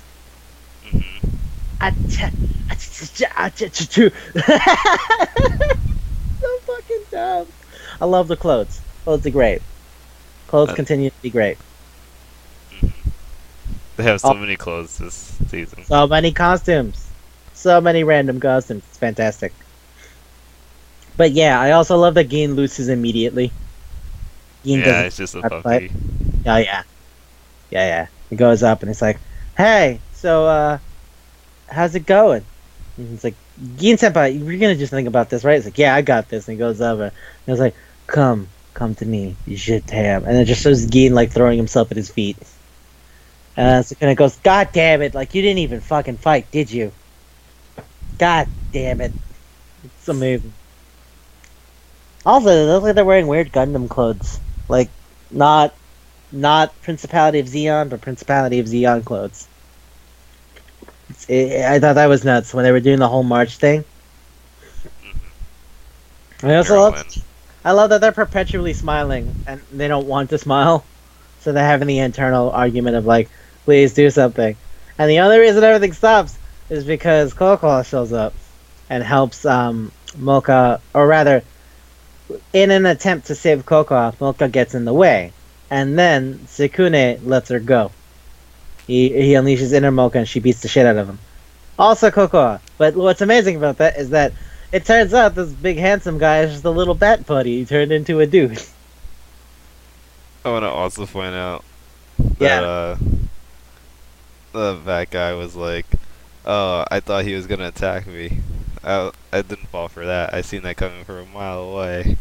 Takes off to Rosario. Yeah. Oh shit. He's like, What I he love ready. about that is that like there's that part where he's like hey, how's it going? Je t'aime, and it's like Coco's not getting affected. He's like, I just gotta keep doing it. And then he imagines her in a wedding dress saying I love you, and he's like, "You're that's what I wanted." And I'm like, is that what you did this for? Was that your entire plan, Bat Guy? Who are Pretty you, much. Bat Guy? What is your goal in life, Bat Guy? Where'd And you then come from, that guy? where did you come from? Where did you go? Where did you come from, Bat Guy? But yeah, so there's that. And then they beat the shit out of him. He just turns back to a bat. He's like, they beat me up in like 3 seconds, but this time it was me, Dechu. Can we talk about Koyasu Takehita? That's fucking Dio. Can we just please just for 1 second? Just one sec. What's one? I'm not asking to spend like another hour on this like we probably would, but fuck. That every time I remember Koyasu Takehita, I think of this. I know he was Mula Flaga. I know he was on Saint Seiya. I know he did so many, many, much more important things. He's Dio now. He's Akano on Gravitation. He was in Excel Saga. Fucking Initial D. We could spend hours talking about all the shit he's done, right? You're But probably every naming a time I random think anime about he's him, in it. every time I think about him, I think about this and Decha. Every single time. Which is why when I saw that he was Dio, I was like, what? And I thought to myself, Dio is a little bat going, Ree. Like, is he supposed to do for stupid vampire noise? He's in Yakuza. But no, Dechu. Shut up, Dechu. Great. Love He's you also so much. Griffith. Fucking Griffith. There's a lot of things. Alright, not an Just- hour. But yeah. Just Dechu. This is Kenshiro. Alright, fuck it. Fuck it. The point is, Dechu. I love you, Bat Boy. And then, yeah, the next 2 episodes are the next one is the mirror thing. I love the mirror thing. The mirror thing is fun. The mirror, which is just Sukuna's cousin comes to drop some food off, and instead she trips into Coco and like gets a mirror that makes you reveal your inner self, which like everyone just kind of turns into their monster form and goes nuts. Which, all right, so like for their monster form, it's like, oh, there must be like murderers like going crazy or trying to kill somebody or whatever, right? That is not what happens with the girls. They just actively try to fuck Sukune. That's it. They're More hero very plot. aggressive. They're very aggressive. And I think that's amazing that it's like make you reveal who you truly are, and then it's just like Mizore throwing him on the ground, making him touch your boobs, going like, "Let's get it on." And he's like, and then she gets knocked out the way by Yukari, who says, "I'm young, but this unripened fruit has a lot of juice to offer you." He's like, ah, ah. I think what he says exactly is, "How would your parents feel about this?" He blushes right Oh yeah. with Hikari. It does. I mean, he loves all of them genuinely. It's Yeah, just but that at the end of the day, he picks Mocha. Which in the manga, even then, he doesn't. It's kind of the vague thing of like, well, guess we're all hanging out together. It's kind of it.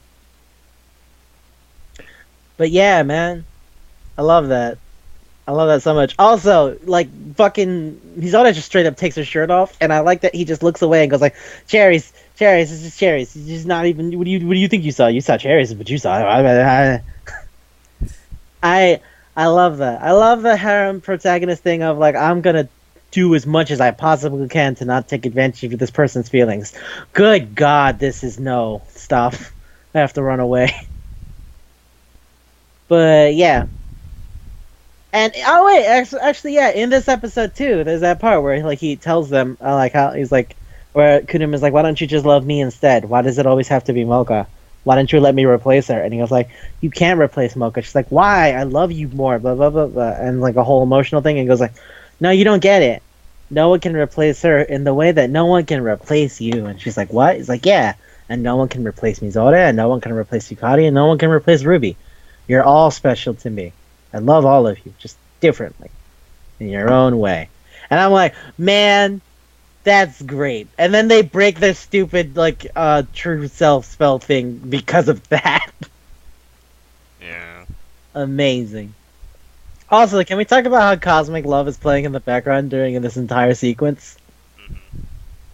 I love Cosmic Love. That's a great I song. think you went to say the music friend, but I just want to say that it's good. I'm not getting into it. I I'm love the getting piano into version it. too. Yeah, it's great. And then yeah, no one can replace anyone. And then the next two episodes are just so the thing is, after getting the monsters going nuts, just like Spooky, it's yeah, it's going nuts. Just like Mon- Suki. Monsters are going nuts, just like Spooky. Unlike Spooky, they're not shilling for Pokemon. Anyway, yeah, the barrier between the monster world and the human world is getting broken, and then they go like, if it fully breaks, demons are gonna leak out and kill and eat people. And then they go like, all right, well, there's one way we can fix it. And they look at Mocha's rosary and they go like, well, we're gonna need that. And it's like, what's gonna happen to Mocha? It's like, well, she'll be gone. All you'll have is inner Mocha. Like, oh.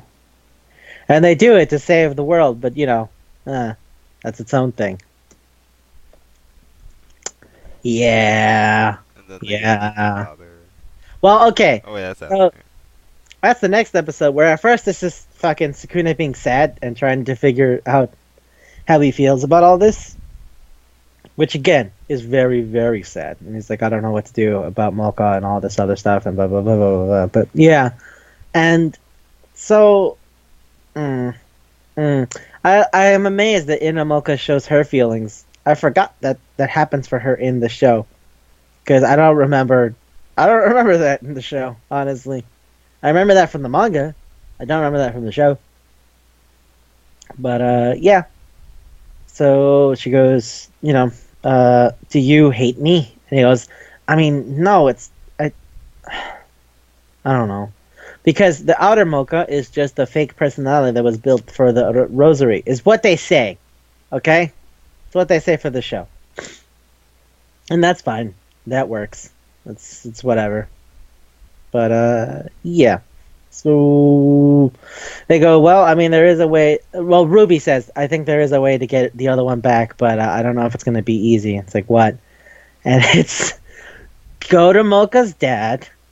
He is one of the 3 great Dark Lords. And, he'll get you another one. It's like, okay. Let's go for it. And then the girl's mothers try to stop him. All the buddy characters are in. And they're like, fuck you.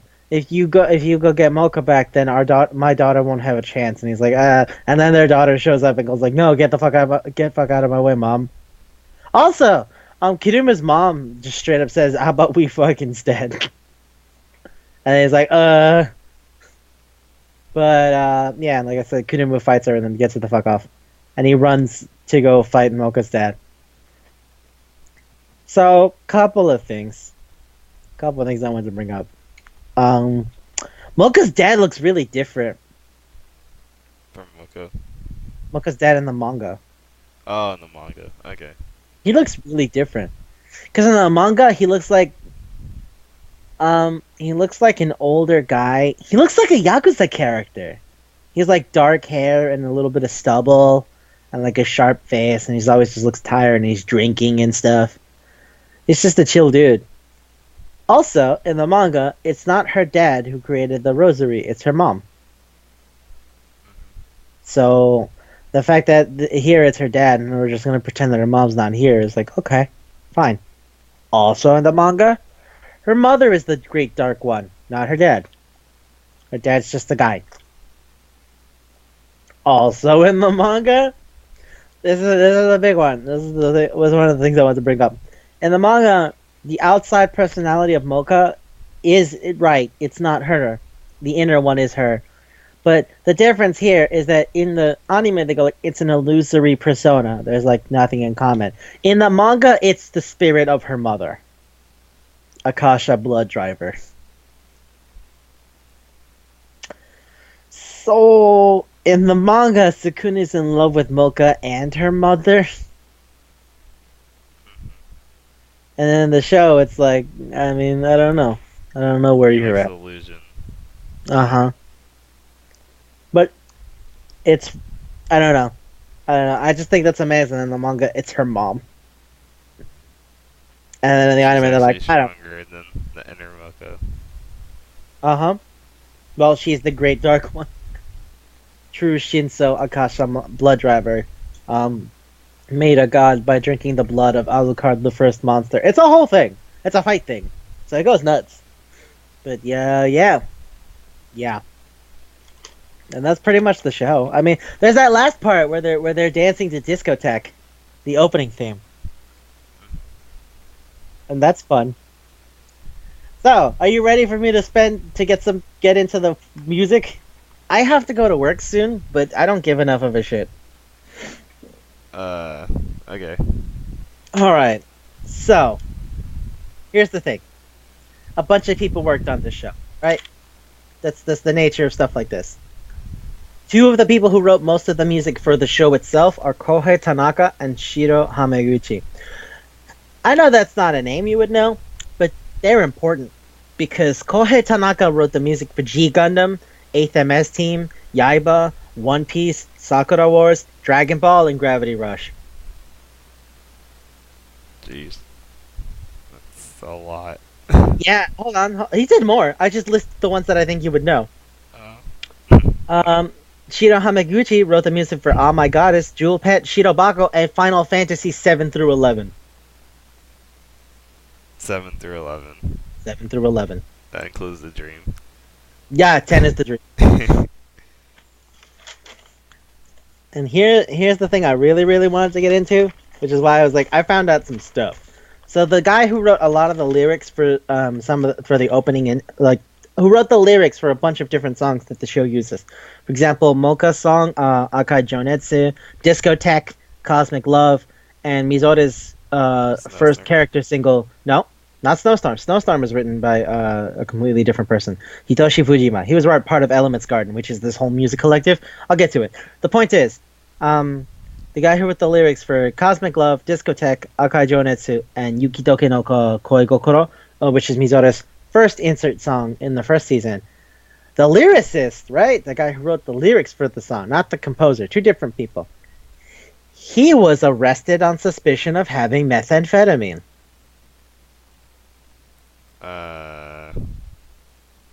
Okay. Also, he's dead. Oh. He died of a heart attack 4 years ago. Oh. Yeah, that's what I wanted to say. So the thing is, he writes a lot of lyrics for Nana Mizuki. And when they were trying to publish one of her big CDs, they were like, oh, hey, yeah, that guy's under arrest right now, so we don't know if we want to publish that with him in mind. Because that might give him some money for the thing. And I was like, okay. And then a couple of years later, he had a heart attack and died. So yeah, that's a thing. Now a bunch of the other songs, the lyrics were written by Etsuko Kisugi, Slow Motion included. That was written by Etsuko Kisugi, like I said, who wrote music for Urusei Yatsura, Rosa Versailles, Mace, and Maison Ikoku. Some of the most famous older anime to have ever existed. Urusei Yatsura and Maison Ikoku both being Rumiko Takahashi things. fucking crazy. And like I said, Hitoshi Fujima wrote Snowstorm, and he's part of the music collective called Elements Garden, which like has so many things to their name. Oh, also Ryoji Sanada wrote a song for SMAP. But yeah, like Elements Garden has written music for Nana Mizuki. They've written it for Sphere, Yuria, Yui Kaori, the girls who did the songs for Kiss Exis. They did it for Kako, Himeka, Phelan, Jam Project, Mako, Minori Chihara, who I think you remember as the lady who did self-producer. Yeah. But she's the voice of Nagato Yuki from Haruhi Suzumiya. So, yeah. And yeah. Alright, so now to talk about the individual songs that are attributed to this show. All these songs are great. So fucking good. Oh my god. I love Snowstorm especially. Snowstorm to me like speaks to me. I don't know what it is. I think it's because it was one of my first experiences with these neat 7th and jazz chords that they use. It's running in the key of C minor, so it has like a lot of cool like movements from 2 to 4. I mean from 2 to 3. Like to do it slides and then like just kind of walking up. But there's just a really cool feel to them, and like the acoustic guitar solo toward the end of the song is really fun. Also, Discotheque, the opening song, right? Choo-doo, ba-da-ba. I realized something. Disco lady. Yeah, I realized something. This is gonna make you laugh, because I've told you about this, but this is probably not a thing anyone else, or at least no one listening to this would immediately recognize. This song has a 4 to 5, 3 to 6 progression in A. For the chorus. Oh yeah. That's just I just realized that. Holy shit, dude.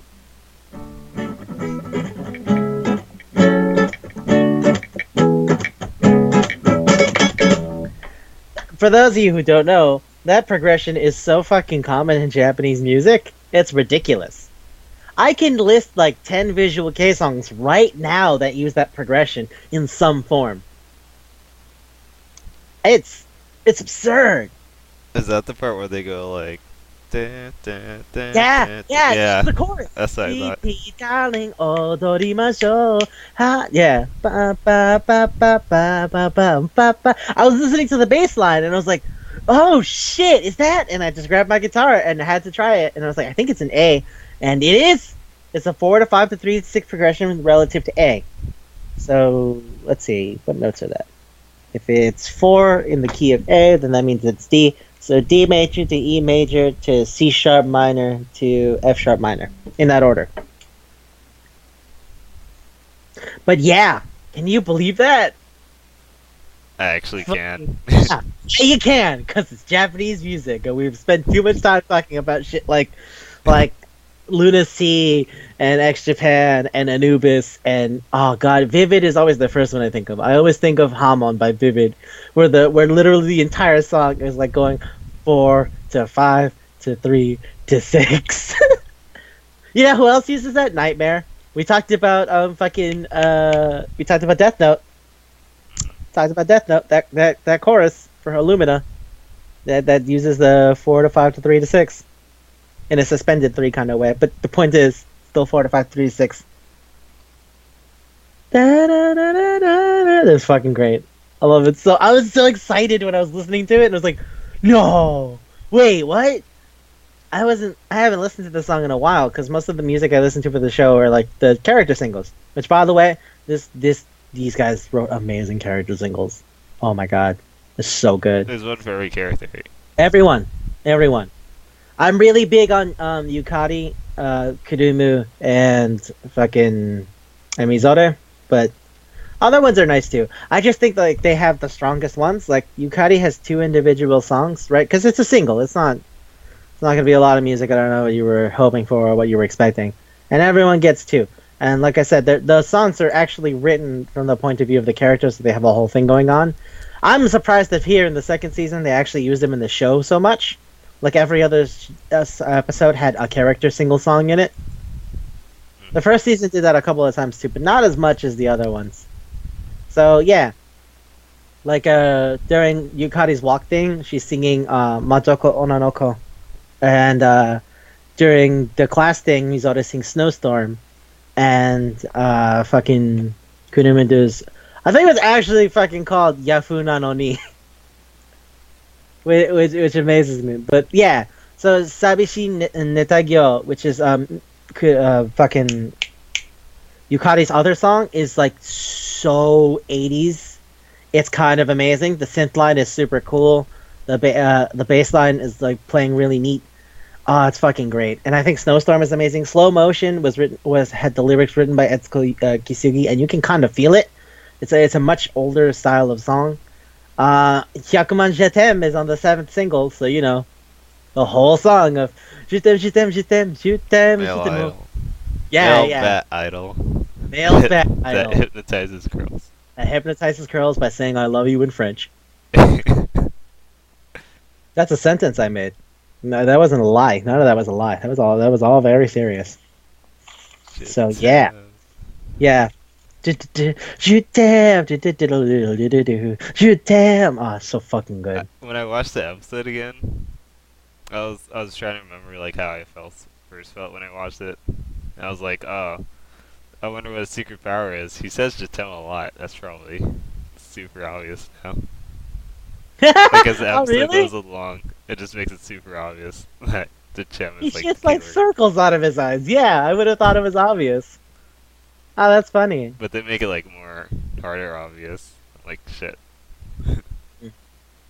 That's funny. That's really funny, actually. You're like, I wonder what his thing is. He's like, Je t'aime. I wonder what his thing is. I remember the first time I watched this, I was like, are we just gonna sing? And then it just kept going, and I was like, oh, okay. I know, I like this. I like this. By the way, one of the guys who wrote the music for the show wrote the music for Utano Prince Sama, which is the male idol TV show. Just throwing that out there. Oh my god. Yeah, look, there's a lot of fucking talent on this show. I love it. Okay. Fucking Final Fantasy 7 through 11. Are you kidding me, Isaiah? Are you kidding me? That includes the dream. Includes the dream of 10. But so the guys that wrote it, they wrote everything, right? Yeah. All the Jeez. background music and different people composed the character singles, but you know, that's its own thing. Like I said, Hitoshi Fujima wrote Snowstorm, like the song, not the lyrics. The lyrics were written by Etsuko Kisugi, I think. She also wrote Slow Motion, which, like I said, very obviously, because it has the feel of one of those songs from like the late 70s. And I really like all of it. It's all so really, really good. Standouts: Snowstorm, Discotheque, Slow Motion, fucking Sabishi Netegyo. I feel like a lot of work went into these songs. Oh Like yeah, a lot of yeah. detail. Say Yes is such a good song. Holy shit. All right, I forgot. She does Say Yes during the Curry episode. For her whole little montage. So now me say yes, da, da, da, da, da, da, da. Also worth mentioning, the music in the first season. Also really good. Magical Romance, Delicate Nisukishite, Nagisa no Deka Melon, Toki ni Aiwa, Cosmic Melon Love. was Mocha's sister, right? Second season. What? Oh, you mean Nagisa no Deka Melon? Yeah. No. That's Kurumu. You're thinking of Positive Rock and Roll or Shiroi Hono. Okay. They use Shiroi Hono during their montage of becoming girl delinquents. And they use Positive Rock and Roll for Kokoa coming to terms with how she feels about her sister, thanks to Sukune. And going like, I'm never gonna stop. I'll always love my sister. You know what? Maybe you're not a huge shitbag. Which, I mean, when she goes up to him during the dad thing in the anime, and I was like, hey, you know dad's probably going to kill you, right? And he's like, thanks for worrying about me. He's like, I'm not worried about you. Fuck you. I'm worried about how my sister's going to feel. He's like, it's okay. Bye-bye.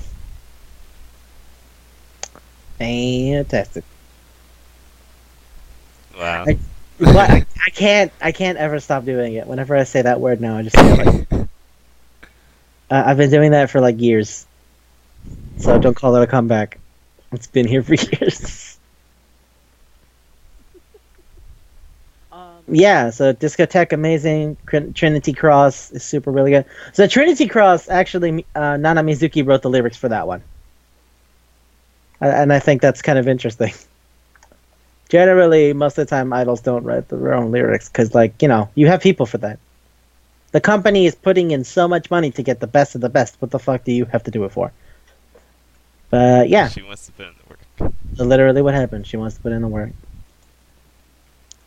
And yeah, the manga turns into like a really intense fight thing, but even then, they still always go back to their love for each other, like both friendly and romantic. Like I said, there's a part where Mizore gets sexually assaulted by a guy, and she's like ready to commit suicide after they save her. She like throws herself from a window, and Kurumu is the one who throws herself out the window to go catch her and then pick her up. And then like while Mizore's still like kind of broken emotionally.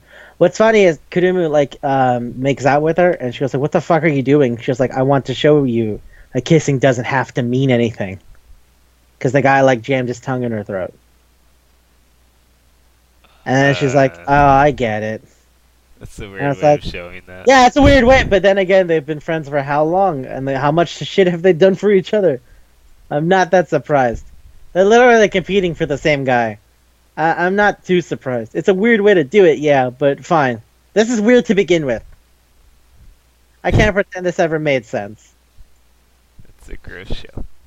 It's a great show. It's a gross show. It's a great show. Yeah, so that's pretty much everything. Oh shit! I forgot we had to think of the food. Food? Yeah, no. Now's the tough part. Now's the tough part. So something that looks amazing and tastes great, but has no substance. Uh, looks great, I was tastes definitely great. eating something I thought it would be perfect gross. Well, I mean, looks great, tastes great, has no substance, is sweet. That's pretty much it. You wouldn't call this like a meat, right?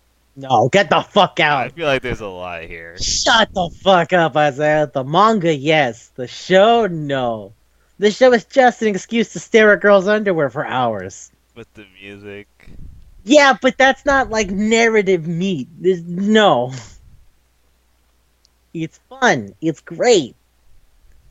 I think this is a cheesecake. A cheesecake. Yeah, it's hefty, it's sweet, it looks pretty. Like a strawberry swirl cheesecake. That could work. Have you seen those? Yeah. Look them up, they're gorgeous. Also super not healthy.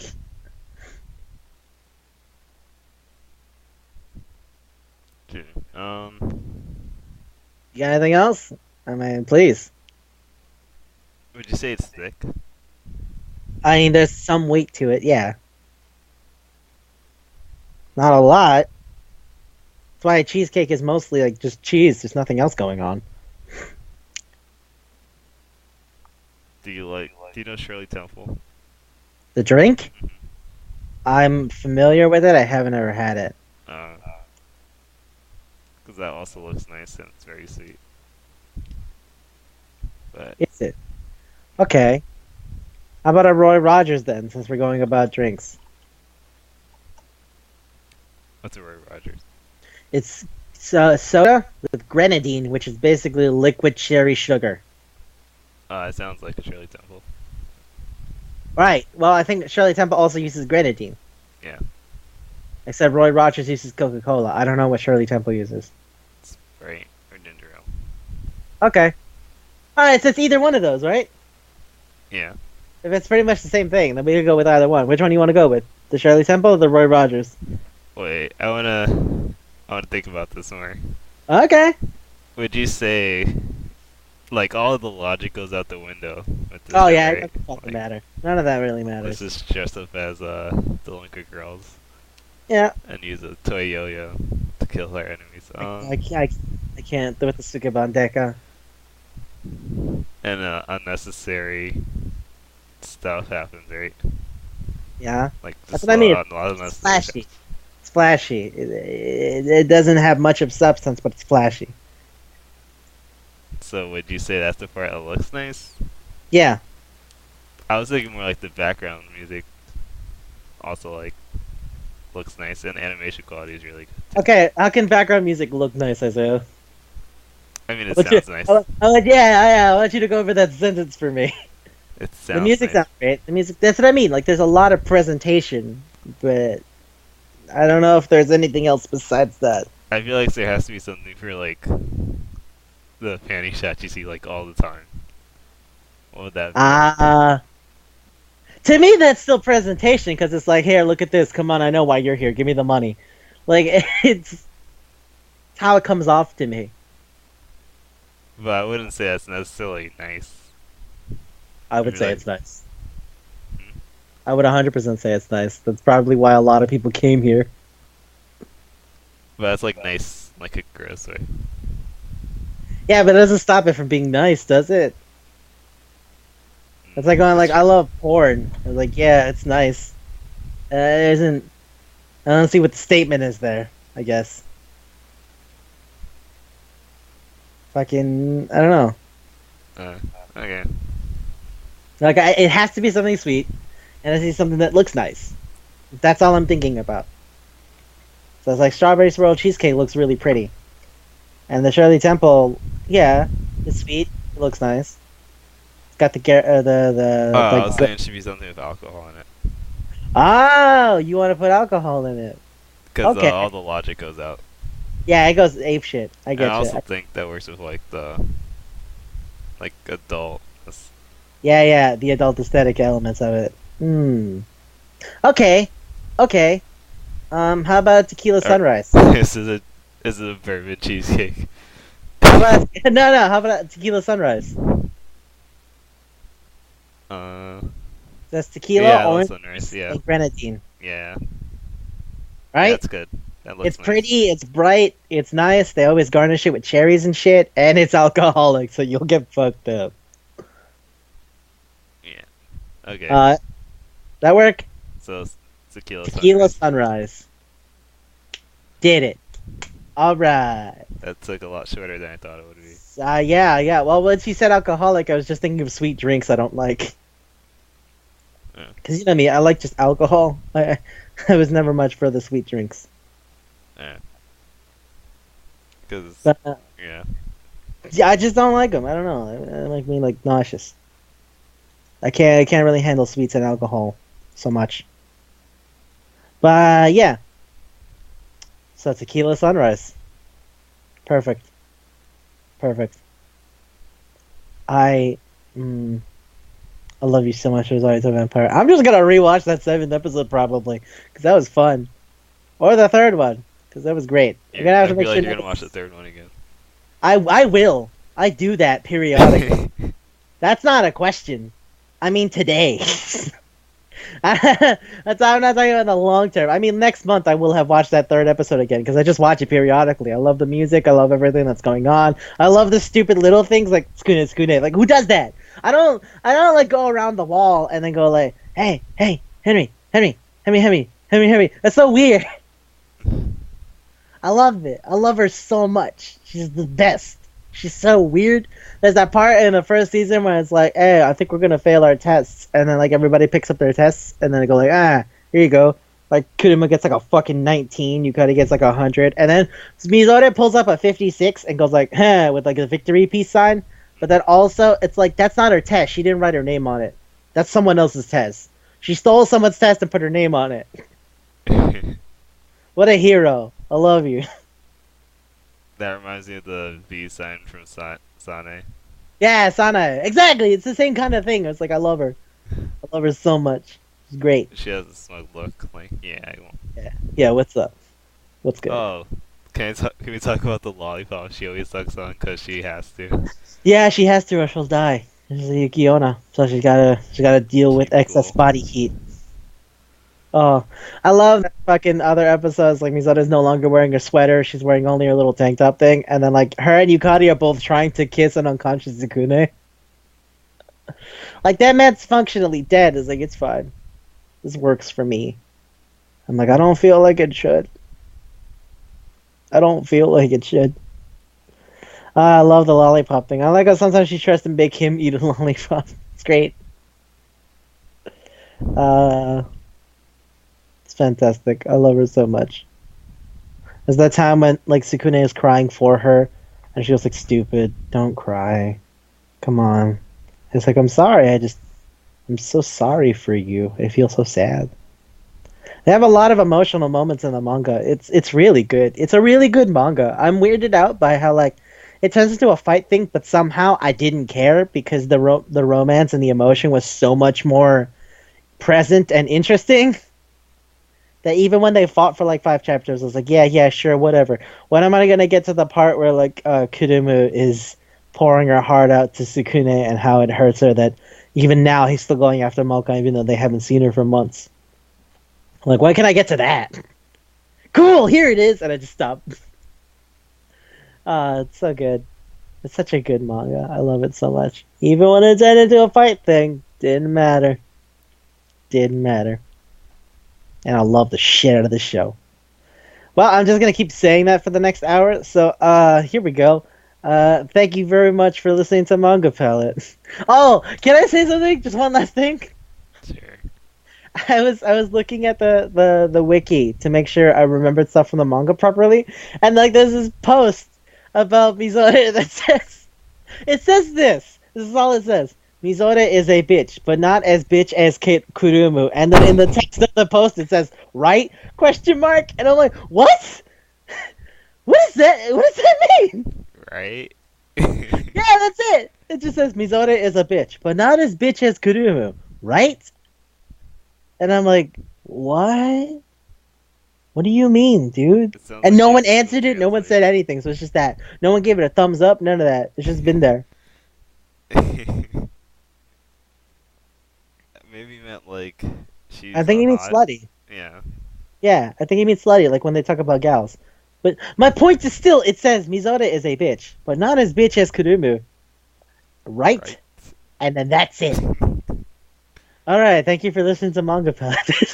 We're going to end on that one. If you're still listening, you got it. Yeah, you guys get it. Thank you for listening. Thank you. That guy died of a heart attack after math. Bye.